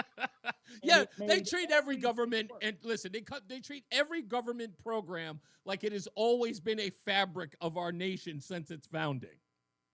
My dad went to public school in the state of Delaware in the 50s. And when he was in high school, they had to take Latin and algebra and calculus. Yeah, as wow. part of curriculum. Do they do that now? Nope. These dumbass kids can't even speak English, much less Latin. We have gotten progressively dumber since the DOE has got into power. Yeah. They've lowered the standards. It's a joke. We need to disband it. Absolutely. That's the biggest scar on this country's future is the DOE. You know what? It's funny that you say that because I'm thinking with Carter's passing, it is a legacy. It's a good point. It's a legacy that we could dismantle, and no one has even brought up that Carter's responsible. When they were talking about, Donald Trump was talking about getting rid of the Department of Education, not one person lauded it as an accomplishment of the Carter administration. Not once. People think it's a good thing, but look, I'll go back to you and I were in high school about the same time. Yeah. When I was in high school, I had to take 2 years of foreign language. I had to take 4 years of math. I had to take 3 years of science. I had to take 4 years of English. I had standards. And when I took the SAT in 1980, I took it in 87. I guarantee you the SAT I took then was far more difficult than what they take now. You're probably 100% right. Because and just toot my own horn a little bit, the maximum you could score on the SAT in the 80s was 1,600. Yeah. And I scored 1450. Not bad. I took the SAT in a chair. I sat at home. And I was also slightly hungover when I took it because I was that guy. Yeah, you were. Yeah, there you go. I showed up to the SAT in my heavy metal battle jacket with a pack of Lucky Strikes in my pocket, and I outscored all the dorks. Yeah, Lucky Strike. You lived what I would call a typical American teenage adolescence, I should say, growing yeah, dude, up. it was something that these dorky kids today will never understand. Like there was an article just recently, I know I'm going long, that said that these kids today don't have any interest in drinking or doing drugs. They don't want to go anywhere. They never want to leave home. They want to stay in their room and play on their computer and their phone. Wow. And I'm like, what kind of dorks are we raising? You can't win wars with those people. You remember? Listen, I'll let you go with this one. Long are the days where children were ideologically dreaming about getting the hell out of their small town and making it big somewhere. That is gone now. Kids will sooner stay in their mom's basement for the rest of their life than adventure in the world. They don't even want to talk to girls anymore, bro. Yeah. No interest at all. They don't talk to girls. It's sad. Yeah, it's true. It's true. Thank you, Mike. As always, man. He's always compelling. James, Big James. Actually, I got to get back to James in a second. Let me go because George has been holding for a while. George is in Vernon. How we doing, George? George, you there? Okay, we may have held on for too long. Let's go to Dave in Windsor. How we doing, Dave? Good, Reese. Happy New Year. Happy New Year to you, sir. Hey, I was in my mid-20s during the Carter years, wow. And but in any case, what it comes down to me, bottom line, I don't care who's president, is people vote with their pocketbook. That's right. Always have, always will. The majority of people. Yeah, a lot of people are, plugged into the politics. People listen to your show and other shows and so on and so forth. Mm-hmm. But for the most part, it has to do with the economy. And when Carter was president, inflation was at 18 and 19%. We had the oil embargo, gas lines, so on and so forth. Just like with Gerald Ford. Gerald Ford was dealt a bad hand. Gerald Ford was a good guy. He did some good things. Yeah. But he was dealt a bad hand. He had a Nixon hangover. And when he pardoned him, his honeymoon was over, and that was the end of Gerald Ford. Yeah. But he wasn't a bad president. Now, what I think in this election cycle, what's going to happen is people are going to expect the interest rates to come back down to 2 and 3%. They're going to want inflation to come down. Well, inflation is down. They can't get any really much lower than what it is. It's almost at the Fed target rate of 2.5%. But if interest rates don't come down and people aren't going to be able to buy houses, then in 4 years, they're going to be mad and they're going to vote a different way. Exactly it's right. Pocketbook issues. Gas prices are not going to come down. Let me ask you this, Dave, before you go. So you said you're 22 years old during the Carter administration. The beginning of or the end of? Were you 22? No, I was 20. I was 26 years old when Carter was elected. Okay. Wow. All right. So you're a grown man. You're not living at home. You were out on your own. What are you, post college at this point? Yeah, I didn't go to college. I was in the trades, but yes, I was. Okay, so you were were you raising a family at the time? No. Okay. I was married, but didn't have any kids at that Okay, point. so married, didn't have any kids, but wife and you both worked, or you were the primary breadwinner? No, we both worked, but Okay. I bought a house. I was able to buy a house. But Okay. These were the rules. I bought a home, my first home in 1975. Wow. This is how you had to buy a house back then. 30% down. They did not count your wife's salary at all. Wow. And your salary had to cover the mortgage, the insurance, and your taxes had to be covered by your salary alone. Wow. And the interest rate was 8.75%. Okay, That's so what it was let's like in if I can, 1975. I want to dive into this into a little bit because you're 26, you own your first home, you're a year into owning your first home when Carter takes office, right? And you immediately start to see the effects as a young person, because you're not even 30 yet.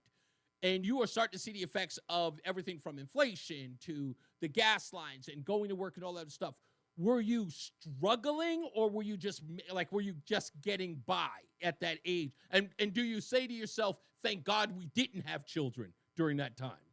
No. Well, we made a choice not to have children at that point in time, but we weren't struggling. I had a good union trade job in the trades. And what did happen, though, is there were a lot of unemployment skyrocketed in the mid-'70s. So you had the opportunity to travel around the country where things were a little bit better and make a living, and you could also apply your trade and make a living. But no, I never felt pressured. I was in a good position in that point. But that had to do with the fact that back then things were different, and you were, I won't say forced, but people saved money. Yeah. It's the way, it's the way you earned your way into being a little more prosperous. Like I said, there was no low mortgage rates. There was no. You didn't have no any. You didn't have any real safety nets back then either. So no, unemployment. No, wrong. Unemployment was very good back then. Well, in fact, they extended the unemployment compensation because the economy was bad. Oh, no, I'm saying as far as safety nets are concerned, I mean, unemployment, yes, obviously, if you had to take unemployment from your office. But as far as, in essence, there was no incentive to go on things like welfare at that time. Well, no. Well, I guess if you were in a position where you needed assistance, but no, I mean, I was never in that position. Okay.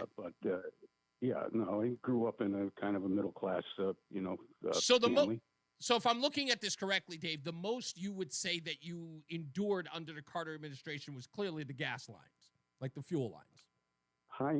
In my particular case, yes, because at the time I bought a home, I was the mortgage rate was at 8.75%.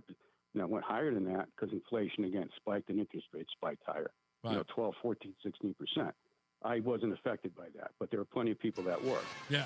I know. Okay. I wanted to get a perspective from somebody from that age because, again, like I said, I was only like 8 at the time. So there's no way I could really experience it. But I remember what my community was like in Southside Jamaica, Queens, and it was hell. I mean, a lot of people and my parents and grandparents suffered. Thank you, I appreciate the time. All right, let's take another break and check our traffic with Mark Christopher in the BPS Traffic Center. All right, I'm going to be a little selfish here. I want to go back to my dancing oldies days. Okay. Roland, if you could lower the music a little bit here. I just want to do, if you guys wouldn't mind. This is Roscoe P. Soul Train. I ain't giving you no jive. I'm giving it to you straight, just like they're dramatics. Damn. How about that? Pretty tight? Pretty tight, man. Pretty good? Not bad. You've not lost a step, my friend. I could do the dancing oldies, but I just wasn't hip enough to do the hip hop, so they got rid of me. They set me packing somewhere in the spring of 2000. Oh, poor guy. Yeah, I know. I started drinking heavily, but I went to rehab and got over it, and everything's worked out just fine. Reese, thank you very much. Good afternoon to you. Good afternoon, everyone. If you're heading into Hartford right now, southbound 91 delays, 33 Jennings Road down to 32 A and B. South of downtown, some slow traffic again, sluggish from 20 down to 17 for the Wilbercross Parkway. Northbound 91 moving well, Cromwell through downtown up into Windsor. Westbound 84 tied up approaching the Bulkley Bridge of 47 Sigourney. Eastbound 84 moving real well now, Farmington out into Vernon. 291, 384, okay, 2 eastbound moving well, Glastonbury into Marlboro. Looking real good both sides of 9 in the Aragoni Bridge as you move in and out of downtown Middletown. Westbound 84 sluggish from the 691 interchange up to 25 in Waterbury, again slowing 22 to the Mixmaster. 84 eastbound Waterbury a little tight, moving up on exit 18. If you're southbound Parkway, delays 62 down into the West Rock Tunnel. Southbound 95, you got slow traffic from 48 down to 43 in West Haven, and a road closure up in Summers. Route 83 shut down between Kings Road and Four Bridges Road because of a car versus utility pole accident there. Traffic and weather together on the 8's WTIC News Talk 1080. WTIC weather. Well, the rest of our Monday afternoon, a mix of clouds and sunshine, breezy and mild, the high of 62. Clear to partly cloudy tonight, the low dipping back to 35. Still mild for Tuesday, wrapping up 2024 with some sunshine early, giving way to clouds, some rain at night, the high of 49. For New Year's Eve, rain ending after midnight, the low down to 40. And for Wednesday, cloudy, breezy, and mild New Year's Day, a shower in spots in the afternoon, the high 49. I'm meteorologist Jason Catarina in the WTIC Weather Center. And now, a WTIC News Update. 50 degrees at 4:30. I'm Dave Mager, WTIC 1080 News. State funeral is set for January 9th in Washington for former President Jimmy Carter. President Biden and the former living presidents are scheduled to be there. CBS's Erica Brown reports. Jimmy Carter lived a life measured not by words, but by his deeds. Biden's praise of Carter's character was echoed in the statements from the other living presidents. Former President Bill Clinton praised Carter for his tireless work to make the world a better place. Former President George W. Bush said that Carter dignified the office. And former President Barack Obama said Carter promised to always tell the truth. And he did, advocating for the public good, consequences be damned. Carter spent his post-presidency giving back, building thousands of much-needed homes through his charity, Habitat for Humanity. Earlier in his life, Carter was based in New London during his years in the Navy. When the year ends tomorrow, Connecticut will have surpassed its number of road fatalities for last year. It's a troubling trend, not lost on those who investigate and study data surrounding fatal crashes. Eric Jackson, executive director at UConn's Connecticut Transportation Institute, says speeding is one factor. What Connecticut is seeing and what a lot of other states are seeing is aggressive driving has increased dramatically. We're seeing a lot higher speeds out on the interstates, but also on some of the state routes and local roads. Jackson says DUI-related crashes are also up. Tomorrow night is the 36th annual First Night Hartford. It was started nearly a half-century ago in Boston to offer a family-friendly New Year's Eve celebration. Jennifer Crooks, a consultant for the event, says this year will offer quite a variety. It starts at 2 p.m. and goes past midnight. We have fireworks at 6 p.m. and midnight. And then art-making activities in the afternoon for all ages. We've got a DJ at Trumbull Kitchen at night. We have karaoke at Sunbury. We have dancing on Pratt Street from 7 to 10 p.m. It all starts at 2 p.m. in the afternoon. Huge countdown clock will be projected on the side of the Frontier Building. Buttons are $15 and can be purchased through the website firstnighthartford.org. On Wall Street, the Dow was down 1%, 418 points. S&P dropped 64. The NASDAQ was down 235. Sports, the UConn women, number 7 in the new AP poll. UConn men, number 11. For more, check out WTIC.com. I'm Dave Mager, WTIC 1080 News. Men, the new year is here. And if you're like many of us, you're going to make a resolution to improve your health. But if you're feeling sluggish and low energy, if your sleep patterns are off, if you've been working out and aren't seeing the gains you used to see, making that resolution may not be so easy. This is Dale for Northeast Men's Health. And if you're feeling the way I just described, we can likely help you with that resolution because those symptoms probably mean you're suffering with low testosterone. And at Northeast Men's Health, we're experts in treating this condition. With our low T protocols, if you're like most men, the change will astound you. You'll feel more energy and better mental clarity. Your sleep will improve. Your workouts will be better, and you'll likely find your sex drive goes up as well. So call us today and get treated for your low T. Your initial visit is only $99 and includes blood work and a medical consult. And if you start on testosterone the day of your appointment, your visit is free. Call 800-930-5956 or go to northeastmenshealth.com. We have 5 offices: Salem, New Hampshire, Dedham, Marlborough, Woburn, Farmington, Connecticut. Have you ever tried something for the first time and how you ever got along without it? That's how thousands of new Navage users describe their first experience. Once they feel sinus relief and can breathe clearly again, many wonder why it took them so long to experience the Navage difference. Navage uses refreshing saline and gentle suction to quickly suck out mucus, germs, and other airborne irritants. Stop suffering from congestion and start feeling better again with Navage. Brand new look, same great product. Life insurance. Why are you putting it off? Can't afford it? Too much hassle? Think you don't need it? There's lots of excuses for putting off life insurance. But if you weren't there, who would pay the mortgage and other bills? With Ethos, you could be covered in 10 minutes and boom, family protected. Ethos, fast and easy online term life.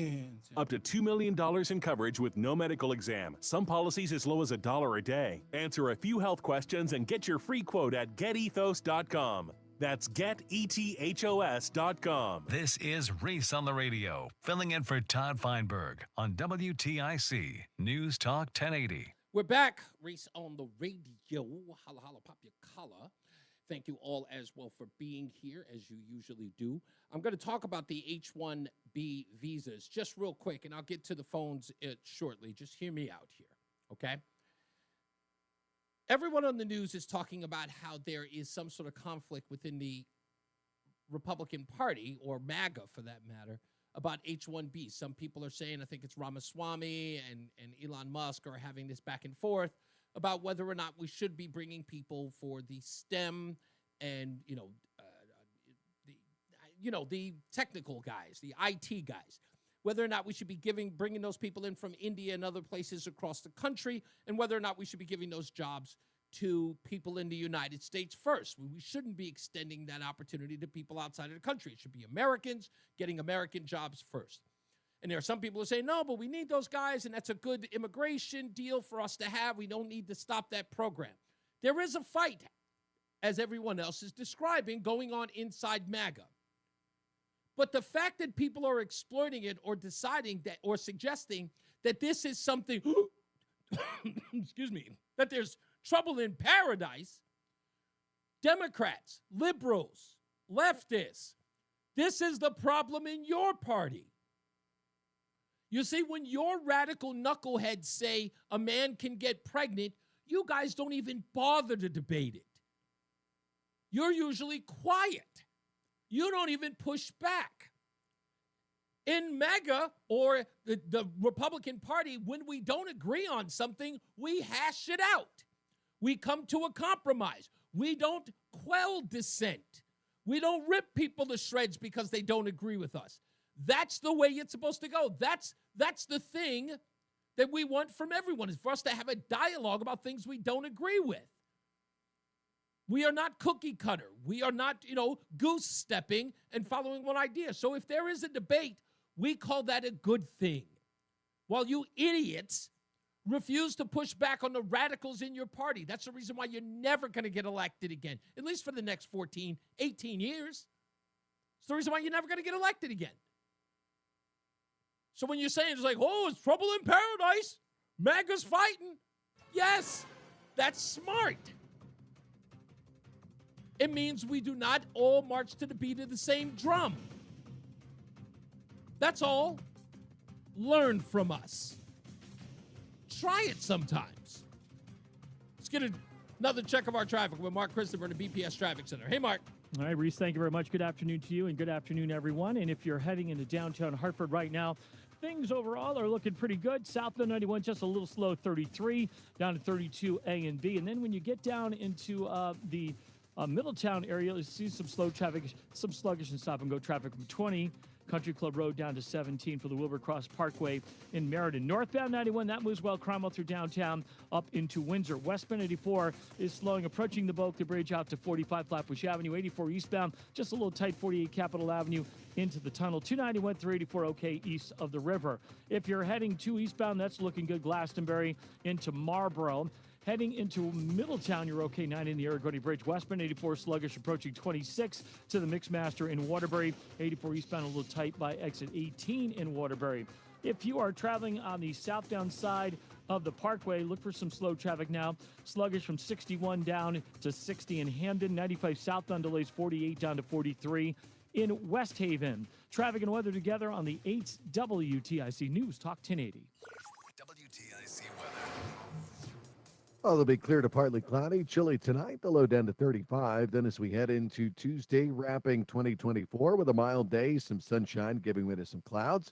Some rain at night may dampen New Year's Eve festivities, the high of 49 during the day. Rain will end after midnight New Year's Eve, the low down to 40. Wednesday, cloudy and breezy for New Year's Day, mild with a shower in spots for the afternoon, the high still up to 49. Thursday, it'll be cloudy, a mix of clouds and sunshine, windy and cooler at the high of 40s. Going to feel like it's well down in the 30s with a strong west-northwest wind throughout the day. Currently, it is 54 in New Haven. It's 52 in Bristol, 54 in Hartford. I'm meteorologist Jason Caterina in the WTIC Weather Center. Join us this Sunday for Tumulo Financial, your go-to for retirement planning and taxes. Tune in to the father and son duo from 7 a.m. to 8 a.m. or catch the replay from 5 to 6 p.m. Tumulo Financial Retirement Planning with Integrity on WTIC News Talk 1080. Tune in to WTIC News Talk 1080 for Healthy Rounds, Saturday mornings 11 till noon. Learn from the top experts about the latest medical news and call in with your questions. Healthy Rounds, sponsored by Hartford Healthcare, Saturday mornings 11 till noon on WTIC News Talk 1080 and WTIC.com. Since 1941, the Community Foundation of Greater New Britain has assisted individuals, families, and local organizations in central Connecticut with establishing charitable funds and scholarships that create a lasting and impactful philanthropic legacy. So if you've ever had the desire to learn how you can establish your own charitable fund or scholarship, go to our Community Foundation of Greater New Britain website at cfgnb.org. That's cfgnb.org. Hey everyone, it's Ted from Consumer. The guy in the orange sweater, and this is your wake-up call. If you're paying too much for wireless service, you don't have to keep having that nightmare. Consumer Cellular has the same fast, reliable coverage as the leading carriers for less. And for a limited time, new customers receive their second month free when they sign up and use promo code SECONDFREE by January 26th. So why keep spending more than you have to? Seriously, wake up and call 1-888-FREEDOM or visit consumercellular.com. Taxes, fees, and other third-party charges will apply. See website for additional details. You know, as they say, one person's personal information is another person's treasure. Exactly. That's why I use NordVPN every time I surf the web. Features like Threat Protection Pro's safeguard devices from phishing websites and disable intrusive ads and trackers. VPN.com, grab the deal and see for yourself. NordVPN. Cybersecurity built for every day. Reese on the radio, making sense of the news. Yeah, even when it makes no sense at all. Now on WTIC News Talk 1080. We're back. Let's go to the phones, 860-522-WTIC. Gary is in Southington. How we doing, Gary? Hey. See, I just want to make a couple points about Jimmy Carter. Yeah, sure. So, yeah, it's amazing how the media can spin this because he did a few good things in his life that it overrides all the horrendous things he's done. I haven't heard you mention anything. I don't know if you probably are aware that he ushered in the Ayatollah Khomeini. Mm-hmm. So do you know what that led to? That led to the biggest terrorist organization in the world. Indeed. And his reasoning for helping the Ayatollah come in, he actually said, well, this is probably good because he's a religious man. Yeah. Like this is unbelievable. It was very Neville Chamberlain of Jimmy Carter in his dealings with the Ayatollah. Yeah, and he also, again, what somebody else had mentioned about dealing with the Castro. That brought in the Cuban boat lift and all, and Castro emptied his prisons. Mm-hmm. And brought in his worst element into Miami, and they were cutting people's fingers off to take their rings off. Yeah. People that had their head. There was unbelievable, horrendous things that were going on in Miami that time, thanks to Jimmy Carter. And let's not forget, he got even more anti-Semitic as he got older. In 2015, he wrote a book, and in that book, he put in that it may not be a bad, I'm paraphrasing, but basically what he was saying was, it may not be a bad thing that Islamic terrorists are killing Jews. That's absolutely right. That is 100% accurate. And you are paraphrasing, but that was the sum. That was the sum of the book. He got a lot of pushback on that because, again, it was like someone tried to use that as a because of Barack Obama's lack of using the term radical Islamic terrorism, Jimmy Carter only added more gasoline to that fire in that book. Yeah, and that's right. And he was called on it, and he refused to change it. That's correct. He actually tried to make some niceties out of it, but he never apologized. No. He said something to the effect of, well, I could have used different wording. Really?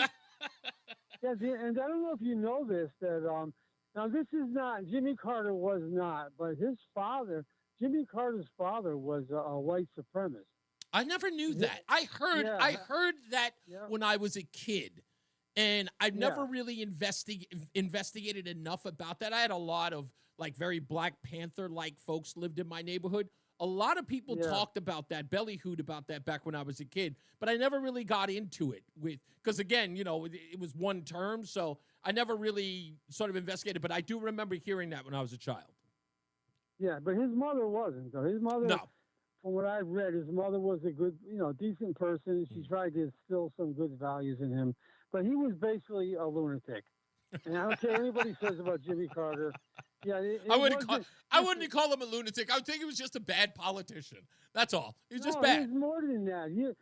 So okay, if you found out that I worked with Habitat for Humanity, which I did. Mm-hmm. I did a lot. I've done a lot of things with Habitat for Humanity. But then you also found out that I was a member of the KKK. Right. Would you say? Because of course I wasn't. No, I get what you're saying. I get what you're saying. It's like, can you measure the man by the good and the bad that he's done and find some middle ground? It's sort of like saying, I was like, oh yeah, he did build houses for Habitat for Humanity, but he also wanted to excoriate Jews and blacks. I was like, I don't think I can look at the two and go, well, at least he built houses for the poor. Right, and I'm not saying that he was a. No, I get you. I get what you're saying. I totally get your point. Thank you. I appreciate you, Gary. He also hated most of the presidents after him, even Clinton. Yeah. He's very strange, very, very strange person. Yeah, he made that pretty evident. Thank you, sir. I appreciate you. Now, let's go to, can we have James in Windsor now? Hey, James, you're on with Reese on the radio. What's going on, buddy? Hello. I wanted to talk about, I think your assessment of Jimmy Carter's presidency specifically was a bit far from the truth. Okay. So the two main problems, if I'm understanding this, is his handling of stagflation in the late 70s and his dealing with Iran. Okay. So the thing with stagflation is, right, he was dealing with this, one, for very weak influence. One, he's only the president. And secondly, this was before there even was an academic consensus of what was going on, right? Prior to that, the dominant thought was simply the economy will grow as you stimulate it. The faster money is spent, the better things will be. And they were completely amazed that it was even possible for an economy with a high inflation and slow growth, right? Because high inflation should be more spending, right? More stimulus of production, more growth. Did he stimulate, wait a minute, did he stimulate growth in the country? Yes, actually. In fact, the Democrat Party and him supported a wide range of deregulation that increased production. Wait, hold on. They supported it or they implemented it? Because they passed it. Yes. Do you want me to give you an example? Yeah. I want to, because again, I'm looking at the results of Jimmy Carter's presidency. Because if you remember the Malaise speech, and we already brought that up earlier, I don't know if you're just joining us now, but the Malaise speech, President Carter pretty much blamed the country for its malaise and not him. Fair? Sure. I don't think that was the correct thing to say. But let me give you an example of a policy that he signed and his party championed. The Staggers Rail Act, right? One of the problems with American railroads prior to that is that after the barons had been in, the government believed that we needed to constrict them, and they were greedy money grabbers. Okay. So they couldn't. Railroad companies weren't allowed to set prices based off of demand, right? That was the thing that was constricting the traffic, right? Because if you decouple prices from what they actually should be by price fixing, right, that causes major inefficiencies. Change that. And prior to that, railroad companies weren't allowed to enter confidential contracts with shippers. I'm still, forgive me here, James. What does railroad contracts have to do with the overall economy? Was this seems like a byproduct of something larger that you're trying to get into, but I'm not making the connection, so forgive me. So wider set of things that they were trying to fix was railroads, over-the-road trucking, and air commerce. Now, and why was he failing on each? Why was he failing on each of these, or his administration? Why were they failing on all of them? Why was he failing? Because he wasn't failing. This was a long-term issue that needed to be solved by monetary policy. Wait. Also, it was a long-term issue. Wait. Are you saying that the policies that he and the Democrats championed, we saw the results of later in the Reagan administration? Yes, absolutely. Please explain. Okay, so on the primary things regulatory area, he loosened up the restrictions on all sorts of shipping, overland and rail and air. And then on top of that, on the monetary front, well, this is something most presidents don't have a lot of control over. He picked Paul Volcker specifically because Volcker was an inflation hawk, right? Okay. In 1979, he appoints him, and then Volcker increases the interest rates massively, and that is what ends the inflation bit of stagflation, and then set up for the recovery and fiscal expansion by Reagan. Okay, so wait, no. I get what you're saying. Okay, so if I'm getting this right, and this is an argument that I've seen a lot of economists have made, even with Joe Biden and even with Barack Obama into the Trump administration. And it sounds like a very Lee Summers expression of how the economy works in the long term, not affecting policy immediately. So if I'm getting you right, this was an effective way to end stagflation by making long-term relief.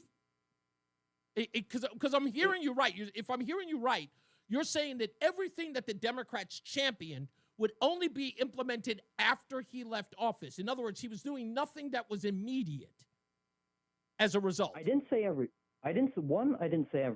Well, no, because again, we're talking about policies that would affect the American people after he was run out of office doesn't sound like he was solving problems for people in the immediate. This is one of the biggest problems I have with the Biden administration, is that they kept talking about the policies he was passing now that you would see long-term growth 3, 4, 5 years from now.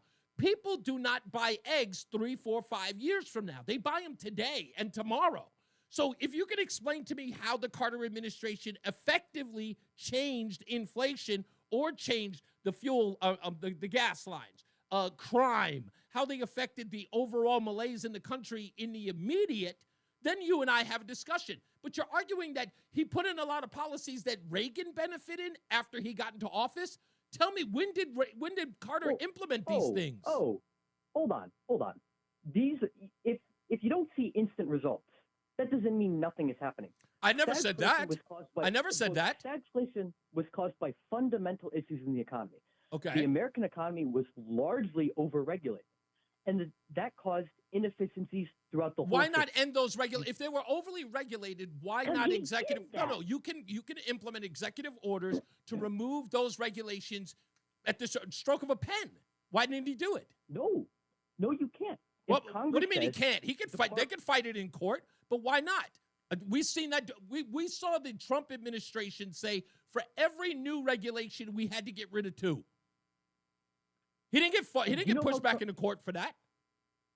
How do you think Trump was able to cut through that? Because the specific regulations that he was able to do were things where the executive agencies had the right to not enforce as written or do some legal trickery to decide against it. But these were things that were written by Congress, had to be enforced by the agencies. And then he got those things repealed.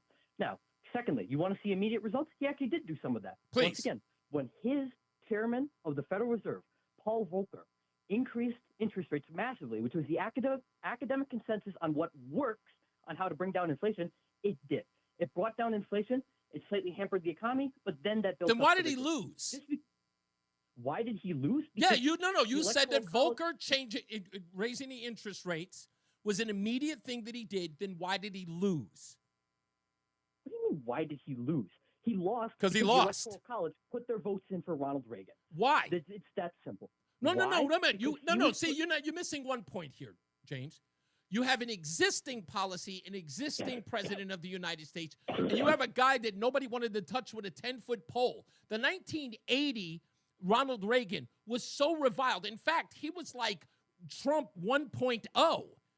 In fact, people in his own party, Ronald Reagan's own party, George Will and William F. Buckley, were rolling their eyes whenever he would give the Shining City on a Hill, Rendezvous with Destiny speech because they thought he was corny. There were people in the Republican Party that wanted no parts of Ronald Reagan. And Jimmy Carter was the establishment. And you're saying that Volcker changing interest rates in the immediate should have changed the economy in such a way that there's no way a guy who had never been in the office could have gotten, and we are talking about a sweeping indictment of the Carter administration when Ronald Reagan wins, right? It was a sweeping indictment How many electoral college votes did Reagan get? All but one state, correct? Thank you, sir. So if you're saying that he did a lot of good things, why didn't he win re-election? Well, hold on. If we measured, that's how we measure every. That's how we measure every presidency, sir. It's the fundamental way in which we measure a presidency. It's through re-election. Every person who's ever been elected to any office, their measure has always been behind whether or not they get reelected. Well, hold on. If you say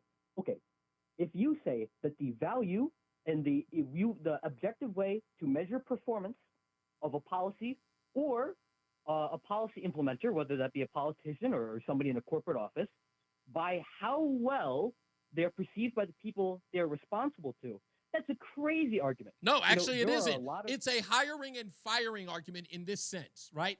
You have a guy who's actually hear me out. We have a guy who's actually in office doing the job. You can even listen. I'll apply it to today's standards. One of the major reasons why Kamala Harris did not win this election was because she kept talking about the job as if she didn't have it already.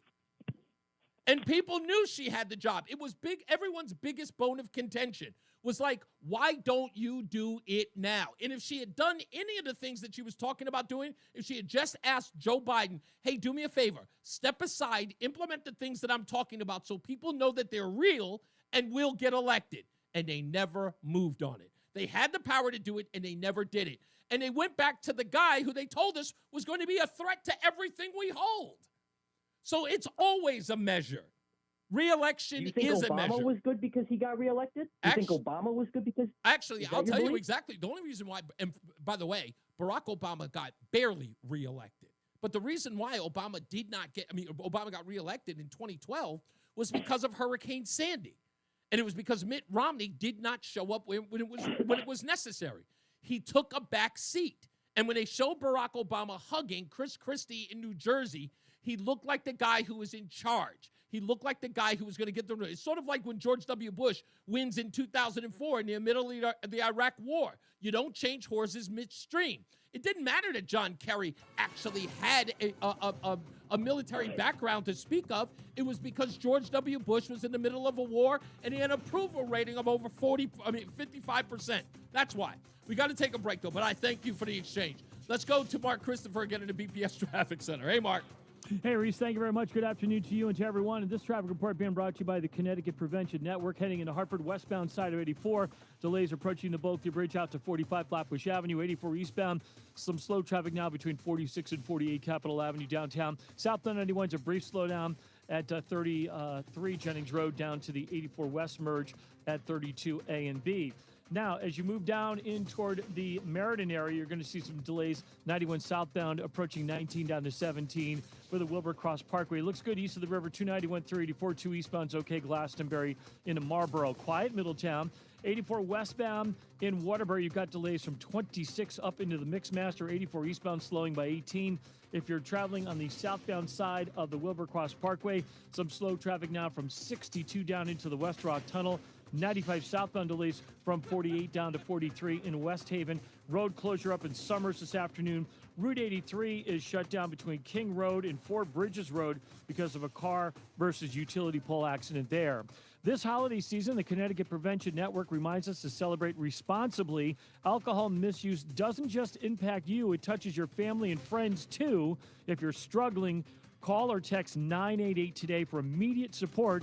Let's make this a season of safety and connection. Traffic and weather together on the 8's WTIC News Talk 1080. WTIC weather. Clear to partly cloudy tonight, the low dipping back to 35. Still mild on New Year's Eve day. Tuesday will wrap up 2024 with some sunshine giving way to clouds, some rain at night, the high 49. For New Year's Eve, that rain ends after midnight, the low down to 40. Wednesday, New Year's Day, cloudy, breezy, still mild, a shower in spots, the high 49. I'm meteorologist Jason Caterina in the WTIC Weather Center. WTIC is 99 and throwing a year-long celebration to 100 years on the air. This is WTIC and WTIC FM HD2 Hartford. Always live on the free Odyssey app. 49 degrees, 5 o'clock. I'm Dave Mager, WTIC 1080 News.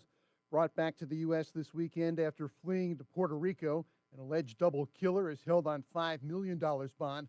Lance Morales appeared for the first time in a Hartford courtroom today. He's accused in the November shooting that killed Josiah Mercado of Springfield, Mass. and her 4-month-old son, Messiah. Hartford State's Attorney Charmise Walcott asked the judge to hold Morales without bail, calling him a flight risk. This defendant has proven that he is not able to be assured of presence in the court.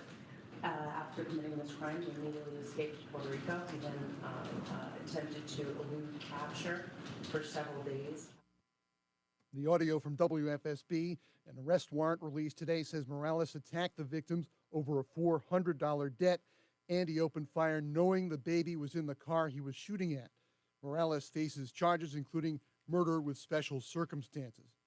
Flags at half-staff in memory of former President Jimmy Carter, who died yesterday at 100. A state funeral is planned. The Carter Center says the Carter family has, quote, respectfully and gratefully accepted an invitation from Congress for the former president to lie in state in the rotunda of the U.S. Capitol on Thursday, January 9th. And President Biden has ordered the closure of all federal agencies and departments on that day. CBS's Christopher Cruz. Reporter Christian Benavides spoke to presidential historian Douglas Brinkley about Carter's impact. The office of President of the United States. Jimmy Carter completed a single term in the Oval Office, but fulfilled a lifetime of service to fellow Americans and people around the world. Carter's style was to get to know families and to soften people as human beings, whoever they may be. That approach helped seal the historic Camp David Accords during his presidency, and Carter carried it with him on humanitarian missions abroad and at home, including building houses for Habitat for Humanity. I have this freedom to do things that I like to do and that an official of the U.S. government or the United Nations cannot do. Carter was based in New London during his years in the Navy. A pedestrian died in a crash with a motorcycle in West Haven. It happened late last night on Campbell Avenue. The pedestrian was crossing the street when she was struck and killed. She's identified as 47-year-old Jamie Marazzi of West Haven. The bike rider is in critical condition. Connecticut once again expected to surpass its number of road fatalities from the previous year. There were 313 in 2023. But Eric Jackson, executive director of the Connecticut Transportation Institute at UConn, says strides are being made to reduce the number of wrong-way driving incidents in the state. And these are events where, you know, the flashing lights are actually, people are turning around, they're realizing they're going the wrong way, and they're self-correcting. So these have been shown to be effective. They've been shown to reduce the number of wrong-way drivers. Jackson says ultimately drivers need to be more responsible when it comes to issues like speeding and driving while impaired. Federal appeals court upholds a jury's finding that Donald Trump sexually abused a woman in a department store dressing room in the 90s. That includes the $5 million award to plaintiff E. Jean Carroll. CBS legal analyst Lori Levinson. Donald Trump's not going to go to jail because of this case, but E. Jean Carroll does get this $5 million judgment against him, as well as the pending defamation case in which Donald Trump had contested that this ever happened. That's still on appeal, and that has over $80 million in judgment against Donald Trump. Actor Linda Lavin has died at 87. She was the Tony Award winner on stage and the star of the long-running TV sitcom Alice. On Wall Street, the Dow was down 418, S&P dropped 64, the NASDAQ off 235. Sports, in a Twitter post, UConn football coach Jim Mora now accusing other programs of tampering with his players. He says schools are breaking NCAA rules, writing, quote, "We know who you are, and we will pursue all avenues to hold you accountable." For more, check out WTIC.com. I'm Dave Mager, WTIC 1080 News. If you're living with dry age-related macular or dry AMD, you may be at risk for developing geographic atrophy, or GA. GA can be unpredictable and progress rapidly, leading to irreversible vision loss. Now there's something you can do to slow it down, get it going slower. Izervay is proven to slow GA progression. Izervay gets GA going slower. Izervay or avacincaptad pagel is a prescription eye injection used to treat GA. Don't take it if you have an infection or active swelling in or around your eye. Izervay can cause eye infection, retinal detachment, or increased risk of wet AMD. Izervay may temporarily increase eye pressure. Your vision may be impaired after an eye injection or exam. Don't delay. Ask your doctor about Izervay today. And Birthday gets GA going slower. Visit izervay.com. That's IZERVAY.com. You're listening to Reese on the Radio, filling in today for Todd Feinberg on WTIC News Talk 1080. It's the 5 o'clock focus. It's the 5 o'clock focus. I'm focused, man. I'm having a problem in today's 5 o'clock focus. Now, I told people that I'm going to probably start doing this thing called Therapy Thursday when the 5 o'clock focus. It'll sound something like this. Hey, baby, I hear the blues are calling. Tossed salads and scrambled eggs. Quite stylish. Are you familiar with that? That, of course, is the theme song to the TV show Frasier, who played a radio psychologist or psychiatrist. So I always play that for Therapy Thursday. This was something I'm trying, not that I'm dealing with, but I know someone who's dealing with this. And I'm trying to ask you how you deal with it. How do you combat procrastinating? Is there a trick that you use to get yourself to do the thing that you're putting off? Because I'll admit, there are some times when I know I need to do stuff, and I'm just like, I know I just need to get up and do it. So when you find yourself in that position, what's the thing that you do to motivate yourself to do that thing? I sometimes I just go, screw it, get it over with, do it now, get it out of the way. Like last night, I had to do this thing, and I'm gonna play it later. In fact, I'm saving it for tomorrow. There's this thing that I had to do, and it was a video thing, and I had to put it together, and I didn't want to do it, and I wanted to wait until the last minute until I felt like doing it, but I knew I had to get it out of the way, and then I did it, and I felt better. I was like, you know what? It's there. Now I don't have to worry about it. But my way of doing that is just by forcing myself. But if there's some tricks out there, I want to know what they are. How do you do it? How do you cheat? Or let's say convince yourself not to procrastinate, not to put it off. And, do you have to eat something? Do you have to meditate? Do you have to convince yourself? Like, how do you do? If you're not a procrastinator, you're probably not going to be able to answer this for me. I just want to talk to people who do. Let's get another check of the traffic with Mark Christopher at the BPS Traffic Center. Mark, real quick, do you have a trick? Like when you don't want to do something, you motivate yourself to do it. Yeah, I just sit on the couch, fall asleep, and I dream of doing it. Really? That's how I do it. That's how you motivate yourself to do it? No, I just stand up and I say, okay, we're going to do this. We're going to get this done. Mind over matter. Keep walking. Keep doing it. Keep going. That's what I keep saying. I had to do that in order to exercise. There was some days and I just didn't feel like it, and I said, now you got to do it. And now I've been doing it for like 4 months.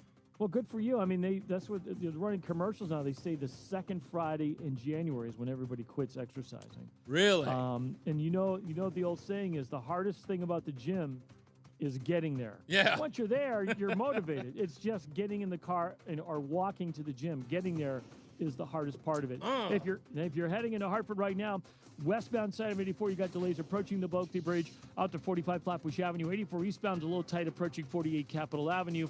Both sides of 91 doing very well now between Cromwell and Windsor Locks. 291 through 84 looking good east of the river. 2 eastbounds, no issues. Glastonbury into Marlboro.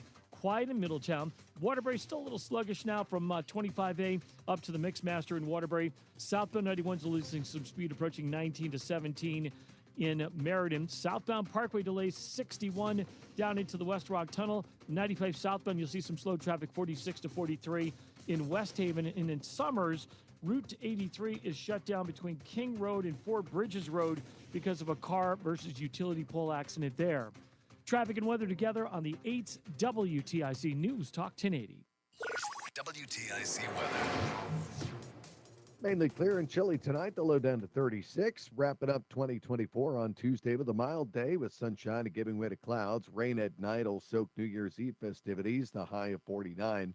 For New Year's Eve, rain ending after midnight. The low down to 37. Wednesday, New Year's Day, cloudy, breezy, still mild with a shower in spots for the afternoon. The high 49. Thursday, a mix of clouds and sun, windy and cooler. The high 40s can feel like it's well down in the 30s at best with a strong west-northwest wind throughout the day. Currently, New London at 48, 50 for Mansfield, 52 in Hartford. I'm meteorologist Jason Caterina in the WTIC Weather Center.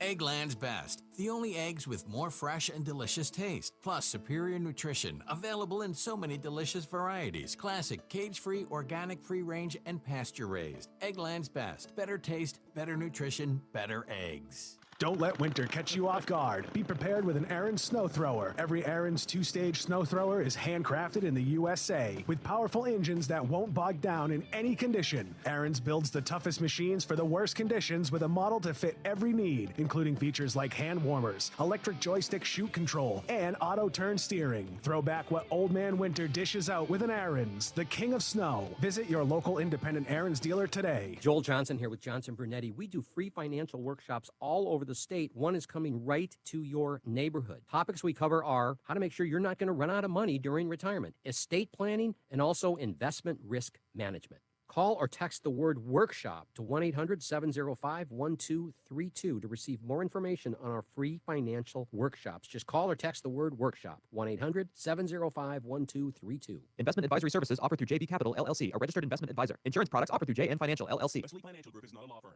If you own a timeshare, service announcement from Chuck McDowell, founder of Wesley Financial Group. If you receive an unsolicited phone call or mail piece to discuss selling, renting, or especially canceling your timeshare, don't fall for it. If you really want out of your timeshare, hang the phone up immediately or throw that mail piece in the trash and contact your timeshare resort or Wesley Financial Group for assistance with your timeshare. As the only Inc. 500 timeshare cancellation company, our knowledge, experience, and results has made Wesley a trusted resource for over 40,000 families we've helped get out of their timeshare. Give us a call, and I'll send you our timeshare exit information kit free with the straight facts about your timeshare and all of your information. Call for your free info kit, 800-329-2121, 800-329-2121, 800-329-2121. It's the 5 o'clock focus. It's the 5 o'clock focus. I'm focused, man. Back with the 5 o'clock focus. Do you procrastinate, and how do you get yourself out of it? I try to wait. Like in my head, if I feel myself saying, I don't want to, I just go do it. Sometimes I don't, but after a while, if I hear myself saying, I just jump at it and I go, yeah, just get it out of the way. You're going to procrastinate. If you think about it, if you even suggest it yourself that you're going to put it off, you're not going to do it. Just do it now. 860-522-WTIC. Plenty of people holding. If you want to opine on the 5 o'clock focus, you can. Or if you want to talk about Jimmy Carter, which seems to have inundated the show. I knew it would. Let's get your comments on the line. Doc is in Harwington. How we doing, Doc? Doc's not there. Must have been holding too long. That's okay. Matt's in Bristol. How we doing, good friend? Hello, Mr. Hopkins. What's up, buddy? How you doing? So, first of all, let me just say, I love that you get Mark Christopher out of his shell because I love that guy. He's awesome. Yeah. And you're the only host to ever get him out of his shell. Really? And talk. Okay. Oh, absolutely. Good, because we're getting scolded behind the scenes for it. Oh, I love that dude. I love Mark. No. I keep Mark Christopher. He and I go banter. He's fun to talk to. Every time I talk to Mark, even in person, I always have fun with him. He's a great conversationalist. I love it. Yeah, I think it's a great part of the show. Two, I'm going to have to argue with you with Biden and Carter. Okay. I think they're the best thing that ever happened to America because nothing's better than a one-term Democrat that F's it up so bad that they get 8 years of Reagan or now 4 years of Trump. Right. So you're saying that we can look at the silver lining of the failed presidency of Carter and Biden because we get more of the Reagan Revolution and the MAGA movement, so to speak. The sun don't come out until it's really dark. Yeah, that's true. It's true. So, so you're saying I'm being too harsh on them instead of giving them the praise that they should receive? Well, I'm just saying there's a silver lining to it. Okay, okay, so fine. Since you're bringing them up, if you had to compare, who was better or more failed, however you want to phrase it, Biden. Carter or Biden? Biden, because Biden got Trump back into office. Gotcha. I think that's going to be the most transformative presidency of our lifetimes. Now, it hasn't happened yet, so I don't know. Right. But I just have a feeling. I got you. Okay, fair enough. Now, what did you want to call about? Oh, your 5 o'clock focus. Yes. It ain't going to work for you, though. Okay. It's not going to work for you because when I need to get off my butt and do something, I go, you know what? I can put my earbud in, and there's a Reese on the radio I haven't heard, and I put it in my earbud, and I get out, and I say, well, I can listen to this while I'm doing my chores, but it's not going to work for you. Oh, no, that's not true. You're right. You absolutely listen. We already know from last week that I listened to my old shows. So you know what? That's what I'll do. I'll just listen to an old show where I can critique myself and do the thing that I'm dreading to do in the first place, like cut the lawn or take my wife shopping. And you know what? Old Shattuck shows aren't bad either. No, Shattuck's got a great show. Love Shattuck shows. So, that's what I do. I put it in my ear and I go, okay, well, I hate what I'm doing, but at least I'm listening to something that is making me laugh. Gotcha. All right. Yeah, you know what? That's true. Do something. At least listen to something to distract yourself so you can do the thing that you want to do. And the new Redman album is out, and I'm already digging it. I will definitely listen to that. We'll talk about that another time. Thank you, Matt. I appreciate you, sir. George, wait a minute. George is back in Vernon. We'll get back to him in a second. Peter, Peter, are you screaming? How you doing? What's going on, Peter? What's up, sir? Not too much. A cure for procrastinating? Yes. Would be procrastinate. Do it for 2 weeks. See what happens. Yeah, see if it all falls apart, right? Backwards psychology. I still procrastinate, but when I was younger, I really used to. And I didn't, like for 2 or 3 weeks, I did nothing. My life was a wreck. So in essence, see the results. Now I get it done. So you're saying see the results of the procrastination, and then that'll motivate you to no longer do it. Do it for 2 or 3 weeks and see what happens to your life. I gotcha. Okay. Dan in the chat room says, people say I procrastinate. I'll deal with that later. I work better under pressure. So I still procrastinate, but I always get it done. And at the very end, when it's like, I have to do it, I do it, and it's great, and I get it done quick. So Okay. Yeah. All right. Well, look, like I said, I don't know if I can afford to give it 2 weeks off, but I get your point. It's sort of like waiting for it to all fall apart and then forcing yourself to have to do it. There's a verse in the Bible, Jesus says, don't put off today's troubles. Tomorrow will have its own. Yeah, good one. I like that. Good Don't point. put off today's troubles because tomorrow will have its own. Good enough. Thank you, Peter. Much appreciated, sir. Mike is in Plainville. How we doing, Mike? Good. I really, really need to know if our king of the road, Mark Christopher, was Roscoe P. Soul Train 25 years ago. Roscoe P. Soul Train. I'm going to ask him now. Ask him because if it was him, I met him. I had a beer with him. Did you? Okay. Yeah. Roscoe P. Soul Train. That means, you know what? That name, and I'm sure that is derived from the Dukes of Hazzard. It was when he was with 93.7. Really? That little cut-in that he played about an hour ago kind of got me thinking. It might be him. I'll ask about that. I know he's listening. He'll probably opine about it when he gets back on. So, Mike, come on. What do you got for me? Any way to get yourself or rid yourself of procrastination? Like, is there a motivating that you do, or do you not procrastinate at all? I never had it years ago. I had great coaches and teachers and parents, and family. But I hit 70 a couple weeks ago, last week actually. And I don't have to be in the work till 1 o'clock in the afternoon. So guess what time I'm sleeping till now? 11? 11 o'clock in the morning. I'm up a couple of times at night watching TV. And my hours years ago, but I just find myself looking at the clock or thinking about what I have to do. I said, no, Nah, I don't feel. It's just. I'm not going to lie. I get up sometimes late at night. Like, I'll get up. Like, if I go to bed at 9:30, 10 o'clock, yes, I go to bed that early. And I will lie down and I'll go to sleep. So I will naturally get up at midnight or 1 o'clock because I normally. I am surprised that you get any sleep at all because you're just extremely motivated and you're highly. But that's my point. And it sounds like your wife is wired, and when you get dewired, she wires you back up again, right? Yes, she does all the time.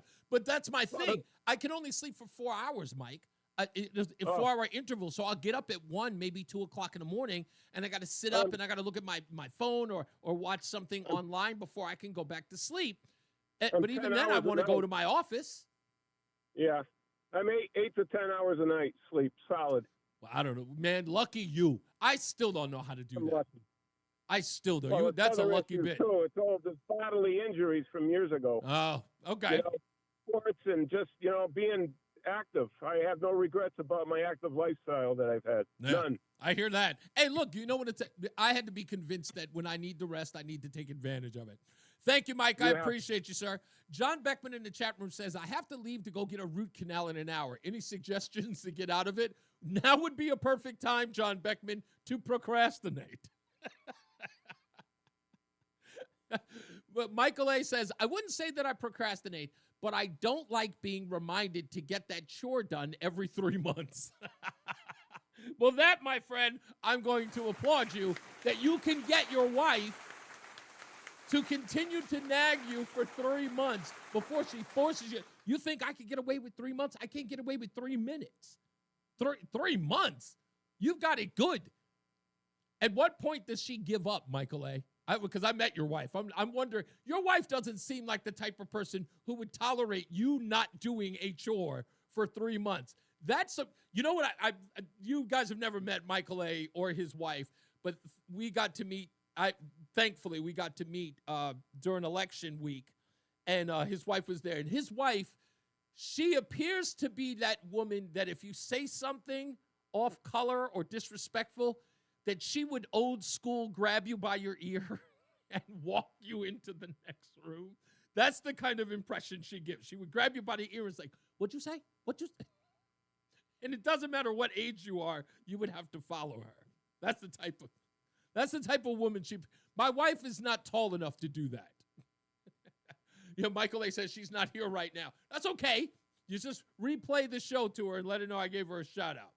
Is this George and Vernon? Are you back? Yes, I am. Okay. All right. Now, I know you and I were having a heated discussion about Jimmy Carter. And apparently you're a Carter fan. Can I assume, sir? I'm not a Carter fan.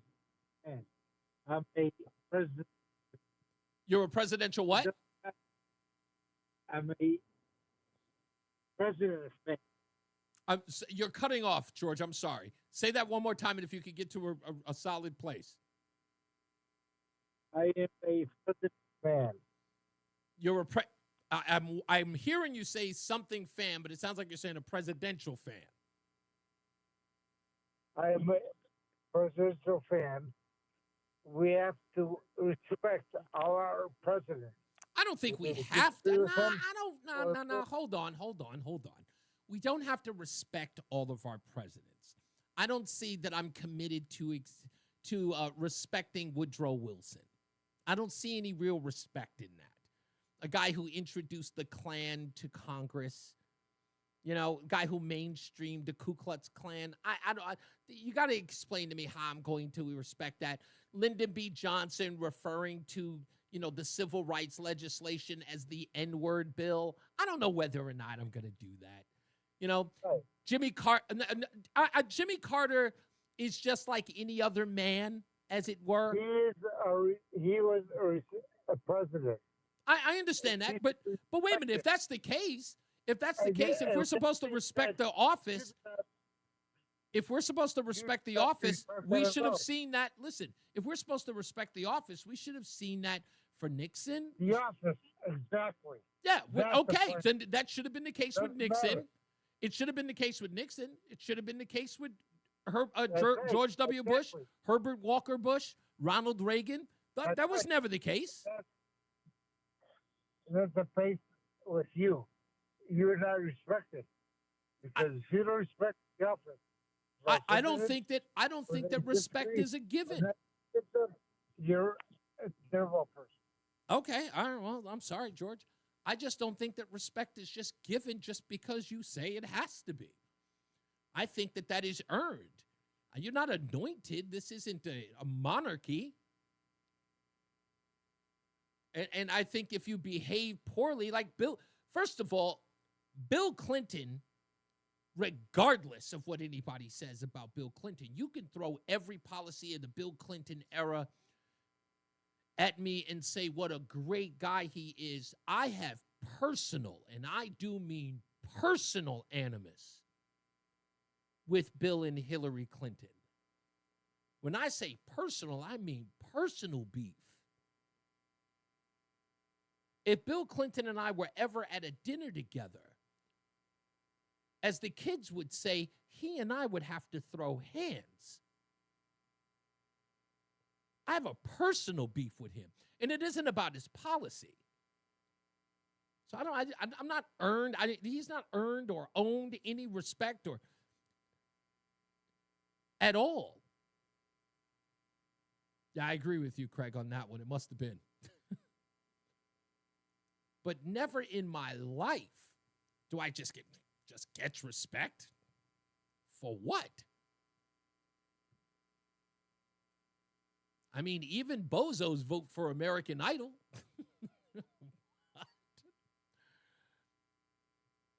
Thank you. Richard A. said it best. I will always respect the office of the president, not necessarily the person. That's right, because men are fallible.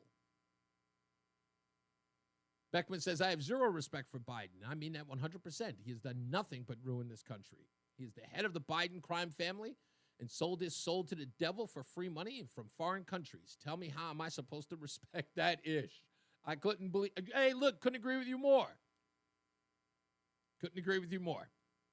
I think he defiled the presidency of the United States, as did Clinton. Anyway, let's get another check of our traffic with Mark. I did not have relations with that woman. Hey, so Yes. Joe was asking a question. Oh, Mike was asking a question. Roscoe P. Soul Train, was that you? Yes, on Dancing Oldies. Yes. Okay, so he says that he knows that he's had a beer with you once. Really? We actually met you once. We yeah. Mike and I had a beer back in like Dancing Oldies days. Back in the Dancing Oldies Wow. days. Yeah, so he said when you played that clip, he remembered it well. Well, let me tell you,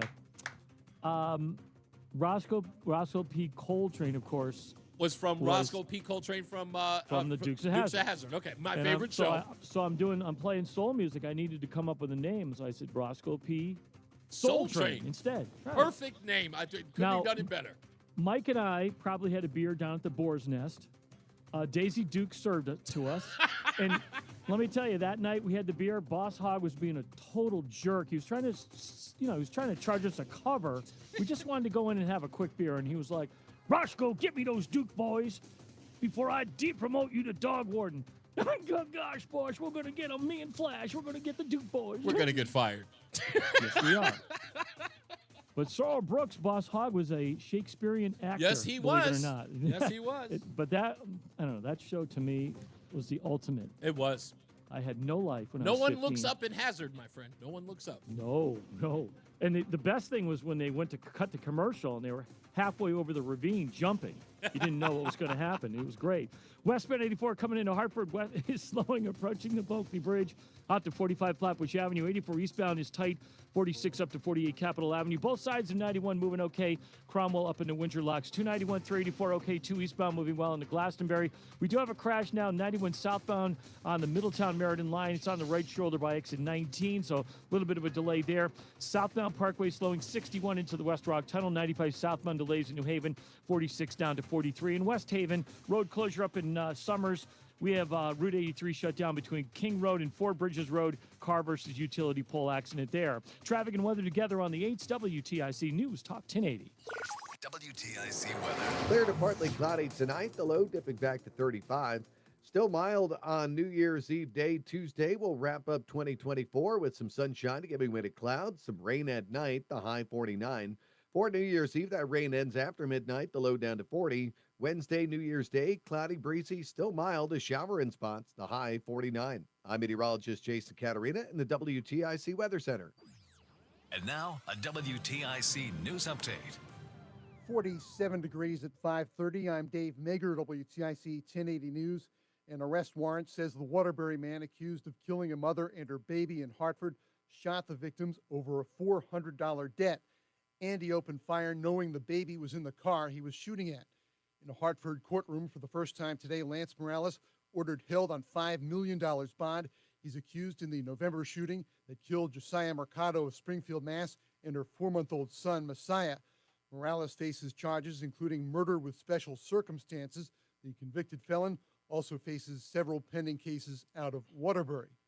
Members of both major parties are recognizing former President Jimmy Carter for his life's work. Carter died yesterday at Roland, we 100. off on Wednesday? State funeral set for January 9th in Washington. Hell no. Oh, we coming in live on Wednesday? Yeah. All right. And sort of how I totally universal thought it we were was, off. the work with Habitat for Humanity, flying to different countries to ensure A holiday, but we don't. working. If you ain't for it early, you don't get it. No, I didn't think so. I openly. really He was thought often that it an was just election going to be like observer New Year's. We're going with to take other the day. I'm international so organizations. happy. That's the kind of work the It just Democratic and changed Republican my whole perspective politicians on the week. generally and they also appreciate Yeah, we worked the whole week, bro. Yeah, baby. and It's in good to sort be of, back. Faith-based life. In New London during his years in the Navy. They're putting the finishing touches on First Night Hartford. The New Year's Eve extravaganza features music, art, and much more in a central location in and around Bushnell Park. There are fireworks shows at 6 p.m. and midnight. Jennifer Crooks is a consultant for the event, which began in Boston nearly a half century ago. First Night is a Boston tradition that is celebrated in many cities.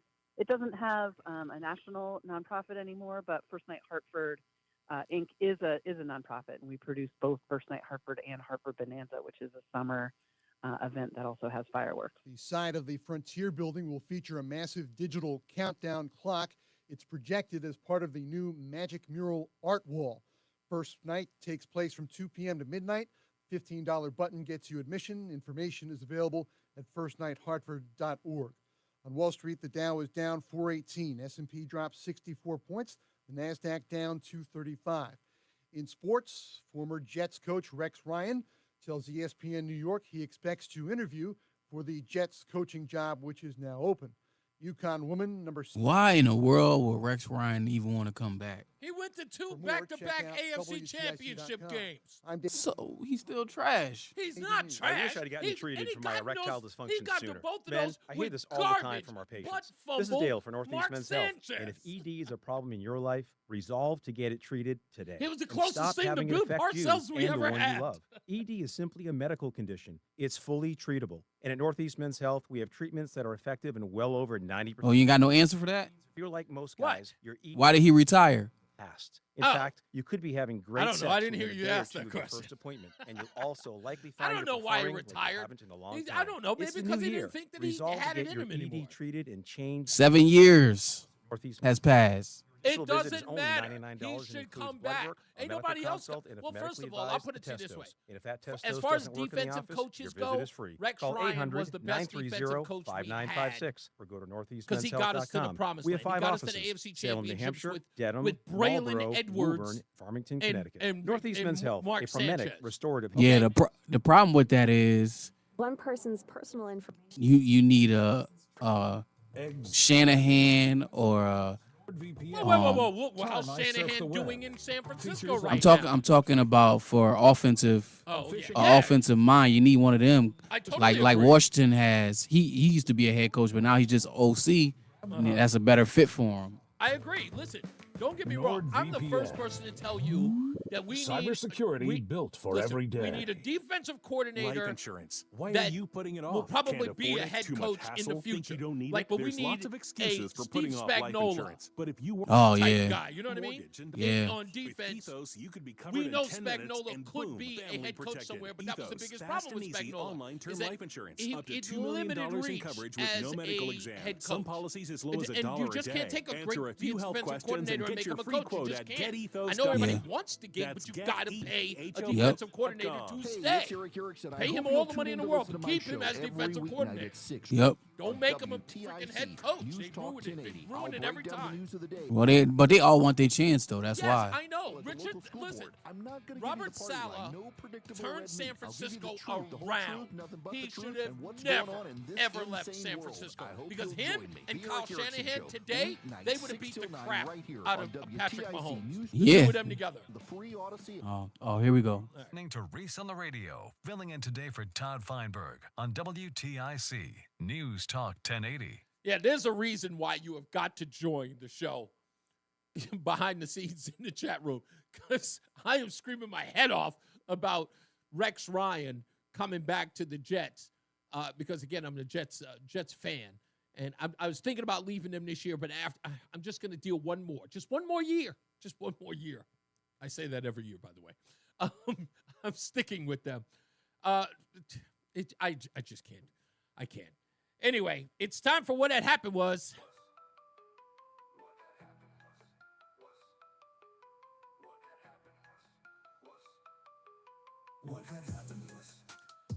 And What Had Happened Was is brought to you by the Odyssey app. If you miss any of the show, you can always download the Odyssey app and go to Reese on the Radio to check out this show, Brian and Company, as well as the Tom Shattuck program or any of the fine programming here at Odyssey.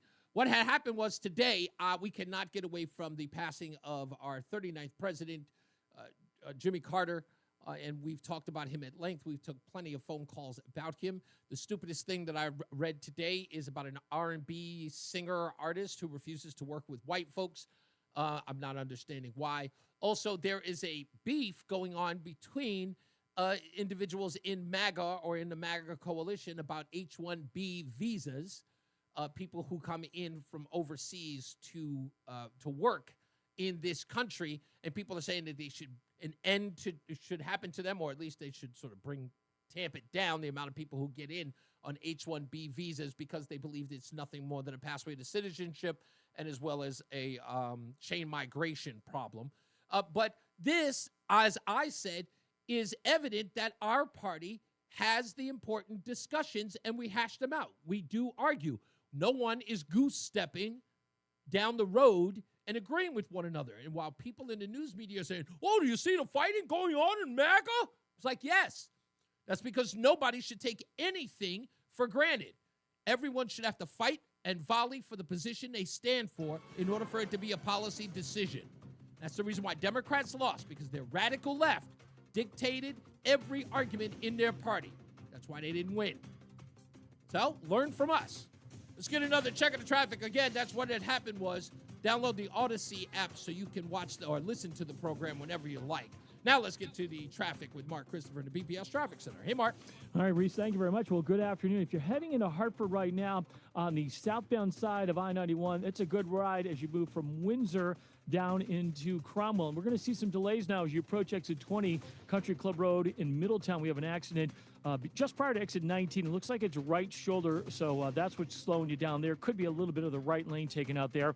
Northbound 91 moving well, Cromwell through downtown up into Windsor. Westbound side of 84 slowing, approaching the Bulkley Bridge out to 47 Sigourney. 84 eastbound delays 46 into the tunnel. 291 through 84 okay east of the river. 2 eastbound moving well, Glastonbury to Marlboro. Middletown looks good. Westbound 84 in Waterbury, you got some slow traffic from 23 into the Mixmaster. If you're heading on the eastbound side of 84 in Danbury, you got delays New York, Connecticut line out to 5. Again, some slow traffic 84 eastbound as you move up on exit 8 in Danbury. And again, from 10 up to exit 14 in Southbury, it's sluggish there. Now, if you're southbound Parkway, you've got slow traffic 61 down into the West Rock Tunnel. If you're southbound 91, delays 3 and toward the 95 interchange. South 95 slows in New Haven, 46 down to 43. Road closure in Summers this afternoon. Route 83 is shut down between Kings Road and Fort Bridges Road because of a car versus utility pole accident there. Traffic and weather together on the 8's WTIC News Talk 1080. WTIC weather. Well, mainly clear and chilly tonight. The low down to 36. A mild day to round out 2024 with sunshine giving way to some clouds. The high of 49. We'll get rain during the evening, ending after midnight for New Year's Eve. The low down to 37. New Year's Day, cloudy, breezy, mild with a shower in spots for the afternoon. Kicking off the new year with the high of 49. Currently, it is 52 in Meriden, Danbury at 52, 50 for Bristol, and 52 at Hartford. I'm meteorologist Jason Caterina in the WTIC Weather Center. Join us this Sunday for Tumulo Financial, your go-to for retirement planning and taxes. Tune in to the father and son duo from 7 a.m. to 8 a.m. or catch the replay from 5 to 6 p.m. Tumulo Financial Retirement Planning with Integrity on WTIC News Talk 1080. Sponsored by Progressive Insurance. Make sure your family is well taken care of with life insurance. Protect your phones, laptops, and more with electronic device insurance, and cover your furry friends with pet health insurance. Get into the holiday spirit with Valley Wines in Farmington. From fine wines to craft beers and top shelf spirits, Valley Wine's got everything you need to make your celebrations unforgettable. Visit Valley Wines in Farmington or shop online for delivery at valleywinesct.com. Valley Wines, your holiday destination for great taste. Start your day with all the latest sports information. Matt Soroyce has updates from the Cordell and Cordell Sports Desk at 15 and 45 past every hour. Only on WTIC News Talk 1080. Coverage varies by plan. View contracts and exclusions at endurancewarranty.com. Auto repair bills are through the roof. $3,000 to replace the transmission. $4,000 for a blown engine. And if your manufacturer's warranty is expired, you'll have to cover it all out of pocket. You need an Endurance Auto Protection Plan. No matter what the mileage, if your car is under 20 years old, Endurance can get you covered on the engine, electrical system, transmission, AC, drivetrain, and more. Endurance has plans for any budget. Repairs can be done at the certified mechanic of your choice, and they're paid directly with no middleman. Plans cover 24/7 roadside assistance, towing, battery jumps, fuel deliveries, tire changes, lockout services, and a 30-day money-back guarantee. Act now and get our elite benefits, including complete tire care and key fob replacement. A $2,000 value at no extra cost. With Endurance, you could never pay for covered auto repairs again, so call now for your free quote. Call 800-380-9012. 800-380-9012. Again, that's 800-380-9012.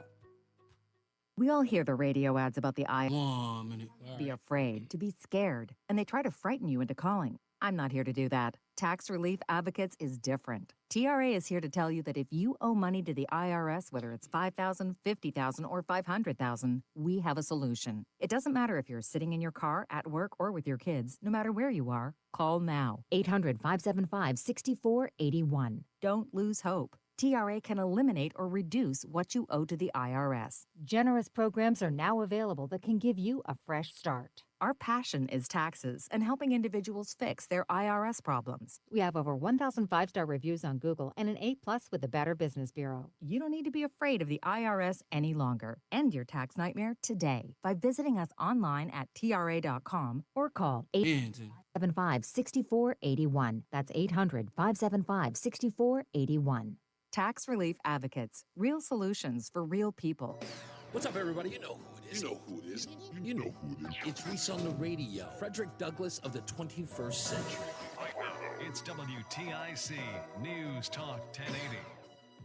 All right, we're back almost out of here, but you know what? I'm feeling great because we're going to be here all week. We ain't losing no shows this week. We're going to be here on New Year's Day, baby. Yeah. Oh, ain't nobody happy like I'm happy. Yeah. Yeah. We'll be here Wednesday. We're going to do a best of Wednesday, the best of 2024 when you come in. So just be ready for that. If you don't have work, just hang out with Reese on the radio. We'll be here. And we'll talk about all that good stuff. Craig is on fire in the chat room today. He says, it is crazy that we remember a president that was there only 38 previous before him. In other words, we remember the 39th president, Jimmy Carter. We're old enough to. He says, and we were still in our infant stages, barely walking at the time. Again, I was about 8 years old, during the Carter administration. But here's an interesting thing to think of.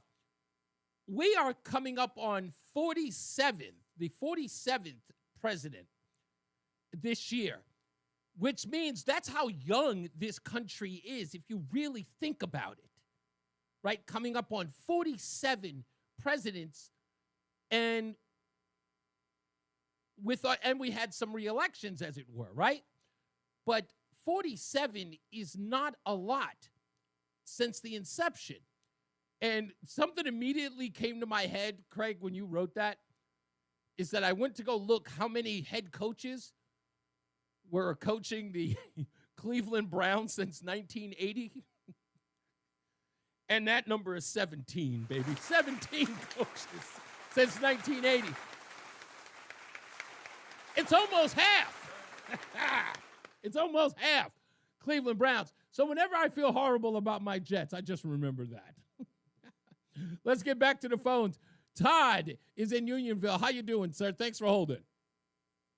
Reese, nice to talk to you. Merry Christmas, Happy New Year. My condolences on being a Jets fan. Thank you, sir. Hey, a couple things. James is a really smart guy, and he was 100% right. Now, I'm 62 years old. Okay. So I was 15 years old during the oil embargo. And James was right, and I'm going to make you laugh. Okay. That his deregulation did do a lot for not only the economy, but it also, like the stock market was flat at that point. Right. It was, going up and down a couple of points, and it really brought investment money into the transportation sector. So it did a lot of good. But in typical Democrat fashion, he turned around and he slapped the ubiquitous 55-mile-an-hour speed limit across the country, right? It's So hard to we were believe that happened under the demoralized. Carter administration. But you're absolutely right. The 55. Yeah, he did that to save fuel. Exactly. Right. And so he deregulated the transportation and then slapped the 55-mile-an-hour speed limit, which all those truckers, it really helped them out getting their stuff to market. So, but I would have to say, if you wanted, I agree. He was probably the worst president we ever had, the worst one I lived through. Right. We were humiliated across the planet. Indeed. We were broke. We were on the verge of the depression. Mm-hmm. He actually was the best president after he got out, though. He did a lot of really good things. And as a human being and as an ex-president, you would have to put him as number one as ex-presidents go. Absolutely. I believe he was a great humanitarian. And that's the part, again, the Habitat for Humanity was something that when I was a kid, every person in high school I knew wanted to be a part of that, and they were excited to be a part of it. It was the bee's knees. I did that in business, Reese. Yeah. I contributed as an adult in business to their great organization, really great organization. What was the other thing? What was the other thing that they wanted? What was it? They had Habitat for Humanity, and what was the one with the 4-leaf clover? Was it 4-H? Yeah, that was the 4-H. Yeah. So those were the huge things. That was 4-H. Yeah, 4-H. Right. But I would have to say that his overall performance as president was, lackluster at best, and we're lucky we got rid of him when we did. It was a horrible time to live through. And the TV show Nightline came out of that mess because of the hostage situation. That's correct. Yeah. And people were glued to that show. It was a big deal in America. And I think Jimmy's liberalism really hurt him. We also tried to get the hostages out, and there were a bunch of Americans that died in the crash because it was a complete debacle. Yeah. It was the most humiliating thing. And we also had to deal with, don't forget, as Archie Bunker used to say, we had to deal with a lot of them skyjackers. You ain't lying. Reese, I love your show. Thank you so much. My pleasure, sir. Thank you. Anybody remember that when Archie Bunker when he did that that public service announcement. He was talking about how we should get rid of the skyjackers. He said we give everybody a gun. We give everybody a gun on the plane, and he said we just take them back once they debark. They disembark from the airport. From the airplane. I'll never forget that the day when he said the skyjackers. I went, I like that term. Thomas in Thomaston, how you doing, sir? Hey, very well, thanks. If I don't talk to you tomorrow, happy New Year to you and all the men and women, and even Ferris. I got a little different take on, like one of the previous callers. You respect the office. You're polite and respectful to the office and the man in office. Mm-hmm. But he was not. He was a great humanitarian, but he was a lousy person. Mm-hmm. He was the first president to badmouth other presidents. Before him, no ex-president ever said anything bad about another president because they knew how hard the job was. Exactly. He was the first one. He was the first one to badmouth Bush, mm-hmm. and not only that, Tom played the voice of him this morning, coming right out and saying that Donald Trump stole was the election. Yeah. And it was, yeah. I opened the Now, show with it. I opened the that was our opening monologue. I wasn't able to hear. No, it's okay. Yeah. Hold on. Let me play it for you now. That was our opening monologue today. Was Jimmy Carter saying exactly that? This is him. Hold on. Here it is. There's no doubt that the Russians did interfere in the election, and I think the interference, although not yet quantified, if fully investigated, would show that Trump didn't actually win the election in 2016. He lost the election, and he was put into office because the Russians interfered. And he knew that wasn't true. Yeah, of course. So. Now, having said that, I thought it was sad. I mean, come on. They pulled him out on his birthday. Did you see that? Oh my goodness, that was. To be honest with you, I thought that was fake. I was like, that's not him. I thought at first he looked like a skeleton. Yes. His head is back and his mouth is open. Good Lord. It was I would such never a want mean someone and in my family to do that. Indeed, and it was so exploitive of him. I think it was. Oh, look at us. We're such a good family. Yeah. Look how good we are. We bring our father out for a party. Yeah. That was really it was tacky at best. That was the best way to look at it. Yeah, Thank you, Tom. I just want to get some others in here. I apologize, buddy. Thank you, sir. Tom is in Farmington. How we doing, Tony? Sorry, Tony's in Farmington. How you doing, sir? Hi, Reese. How are you? Pretty good, sir. What do you got for me? Good. I got into a little debate with a liberal today. I was asking him how or why Jimmy Carter had given up control of the Panama Canal Mm-hmm. to Panama. And he told me that the reason he did it was because there was some kind of a treaty or agreement between the United States and Panama Mm-hmm. that at some point, which I guess it was around the time that Carter did it, Mm-hmm. that we would give control of the Panama Canal back to Panama. Correct. And I'm wondering if you've ever heard that before, if you know anything about it. I have heard that before. In fact, growing up in the middle of that, I remember the huge debate about the Panama Canal that many people brought up during the Reagan administration, but it was never really addressed. Brought up again during the Bush administration, but never really addressed. And I was always trying to figure out why conservatives made such a big deal out of it and liberals did not. And of course, I think if I'm right here, the sale was for $1. Is that correct? I don't know. I think the sale was for $1, and I think somebody in the chat room can confirm that for me.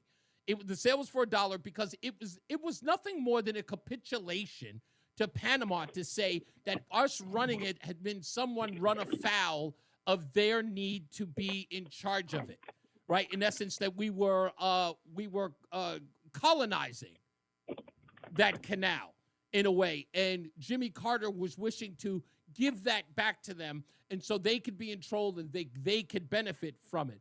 But clearly, yes, LA says yes, it was for $1. Thank you, LA. So that only ended up ruining because what did Panama do? In the state that we're in now, as Donald Trump has pretty much emphasized as of late, he knows for certain, and we've learned just recently, that China is very much at the helm of the security at the Panama Canal. And it could vitally hurt the as far as the infrastructure, but our national security if China is in there making the rules in the canal. So we've got to get it back, without a doubt. Well, I'm definitely not saying it was a good idea because it wasn't, but I'm wondering, was there really some kind of a treaty that we had agreed to give control back to them? Just a resale. Just a resale. And that's all. Resale. Yeah, just a resale. And again, that's again with this, America is the great colonizer. We need to give back. You know,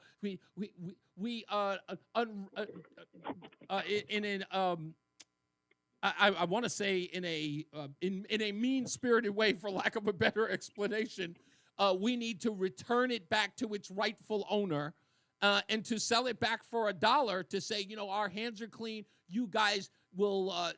This is your fate, and you're in charge of it now, and you can profit from it. But it hasn't done anybody any good. It hasn't served us any goodwill, because if you give that kind of infrastructure to that country and they're only going to give it to our geopolitical enemies, and again, we use it to bring cargo in, and China at some particular moment, if they do have that control, can screw with us in some sort of way, and we have no control to get it back. That's where the problem lies. And to watch these people on the news media say that Donald Trump is commandeering the Panama Canal again, I'm going to say, what happens when China decides to commandeer it? Is everyone going to say, well, that's Panama's right? Do we get any kind of a special super deal on using the canal? That I don't know. I would have to investigate that. Okay, thanks for the info. You got it. I appreciate the call. Much appreciated, sir. Okay, I'm not going to have enough time to get to Dave. I promise, Dave, I'll let you go first tomorrow, man, if you call in. I've got to get up out of here. But don't worry, we're going to be here all week. Roland just informed me we're going to be here for New Year's Day. I had this whole top 10 list ready for all of the crazy stories that ran through 2024, and I was going to air it tomorrow. But you know what? We could do it on New Year's. And so we'll do that here. So it's good news. We are going to be here on New Year's Day. I'm happy. You're happy. We're all happy. Roland's really, really happy to be here on New Year's. Roland, what are you doing on New Year's Day? You have any plans? You're going to do something at home? Is everybody going to come to the house? They're going to pop bottles, Nobody drinks at my house. So. Oh, nobody drinks? Oh, I didn't know that. Well, you can still pop cider. We're going to pop cider just so we can, pretend. It'd be like play drinking. Yeah, we probably will pop some cider. What, you never popped cider? You never had, we have the flavored sparkling, the flavored whatever. sparkling Like stuff, not cider. Oh, it's not cider? Okay. I said no. There is cider, but I don't like the cider. I like the other stuff. Oh, okay. The champagne, the bubbly. Okay. And a little bubbly. The little bubbly. I used to be a big champagne guy for at least for about a year. I was a big champagne guy. I can't. Yeah. I after a while, I just couldn't deal with it. I'm like, why are we drinking this? It's not really good. At least not for me. Veuve Clicquot. That was my favorite. My champagne of champions. All right, as I always say, folks, radio is free, so we thank you for paying attention. Remember to keep JC in your hearts and in your minds. Sean Patrick, we love you and we miss you. Remember that panic is not planning, so plan your work and work your plan. Me, I'm Reese on the radio. He is Mark Christopher in the BPS Traffic Center. Good night, Mark. You gonna be here for New Year's too? I will not be here New Year's. I'm not going to be here tomorrow either. So I want to wish you and Roland and all our listeners a very happy New Year. Enjoy, my friend. Yeah. So party up, have a good time. Call a driver if you need some assistance. If That's you had too right. much. Do not contribute to Mark's traffic report. Yeah, I don't want any of you guys missing on Thursday when I get back here. There you go. Have a great night. Hey, if you're heading into Hartford right now, both sides of 84 moving well. Farmington to Vernon, 91. All right, good. All right, boss man. I will see you mañana. Good. Now that I know that we're going to be on Wednesday, I got a whole show planned. Uh-oh. We're going to have a blast. Slow as you approach the mix All right, buddy. All right. See you tomorrow. All right, everybody. Michael A. Zach, Happy New Year to you. Thank you, everybody. Hey, look, we didn't get a lot of people on TikTok, but you know what? I'm looking at what it looks like on TikTok. It looks good. Looks good live on TikTok. Why not? We might get Instagram involved as well, but I'm going to need more screens so that I can put up a whole bunch of chat rooms. I wish we could all blend them. I have one place that got all of them, but I can't get all of the other streaming services to get together, but we'll figure that out anyway. All right, New Year's show. Now that we know it's on, get ready for it because it's going to be a lot of fun, so don't go anywhere. I love you guys. Be good. Stay out of trouble. And we'll see you back here tomorrow. Same bad time, same bad channel. All right? Holler.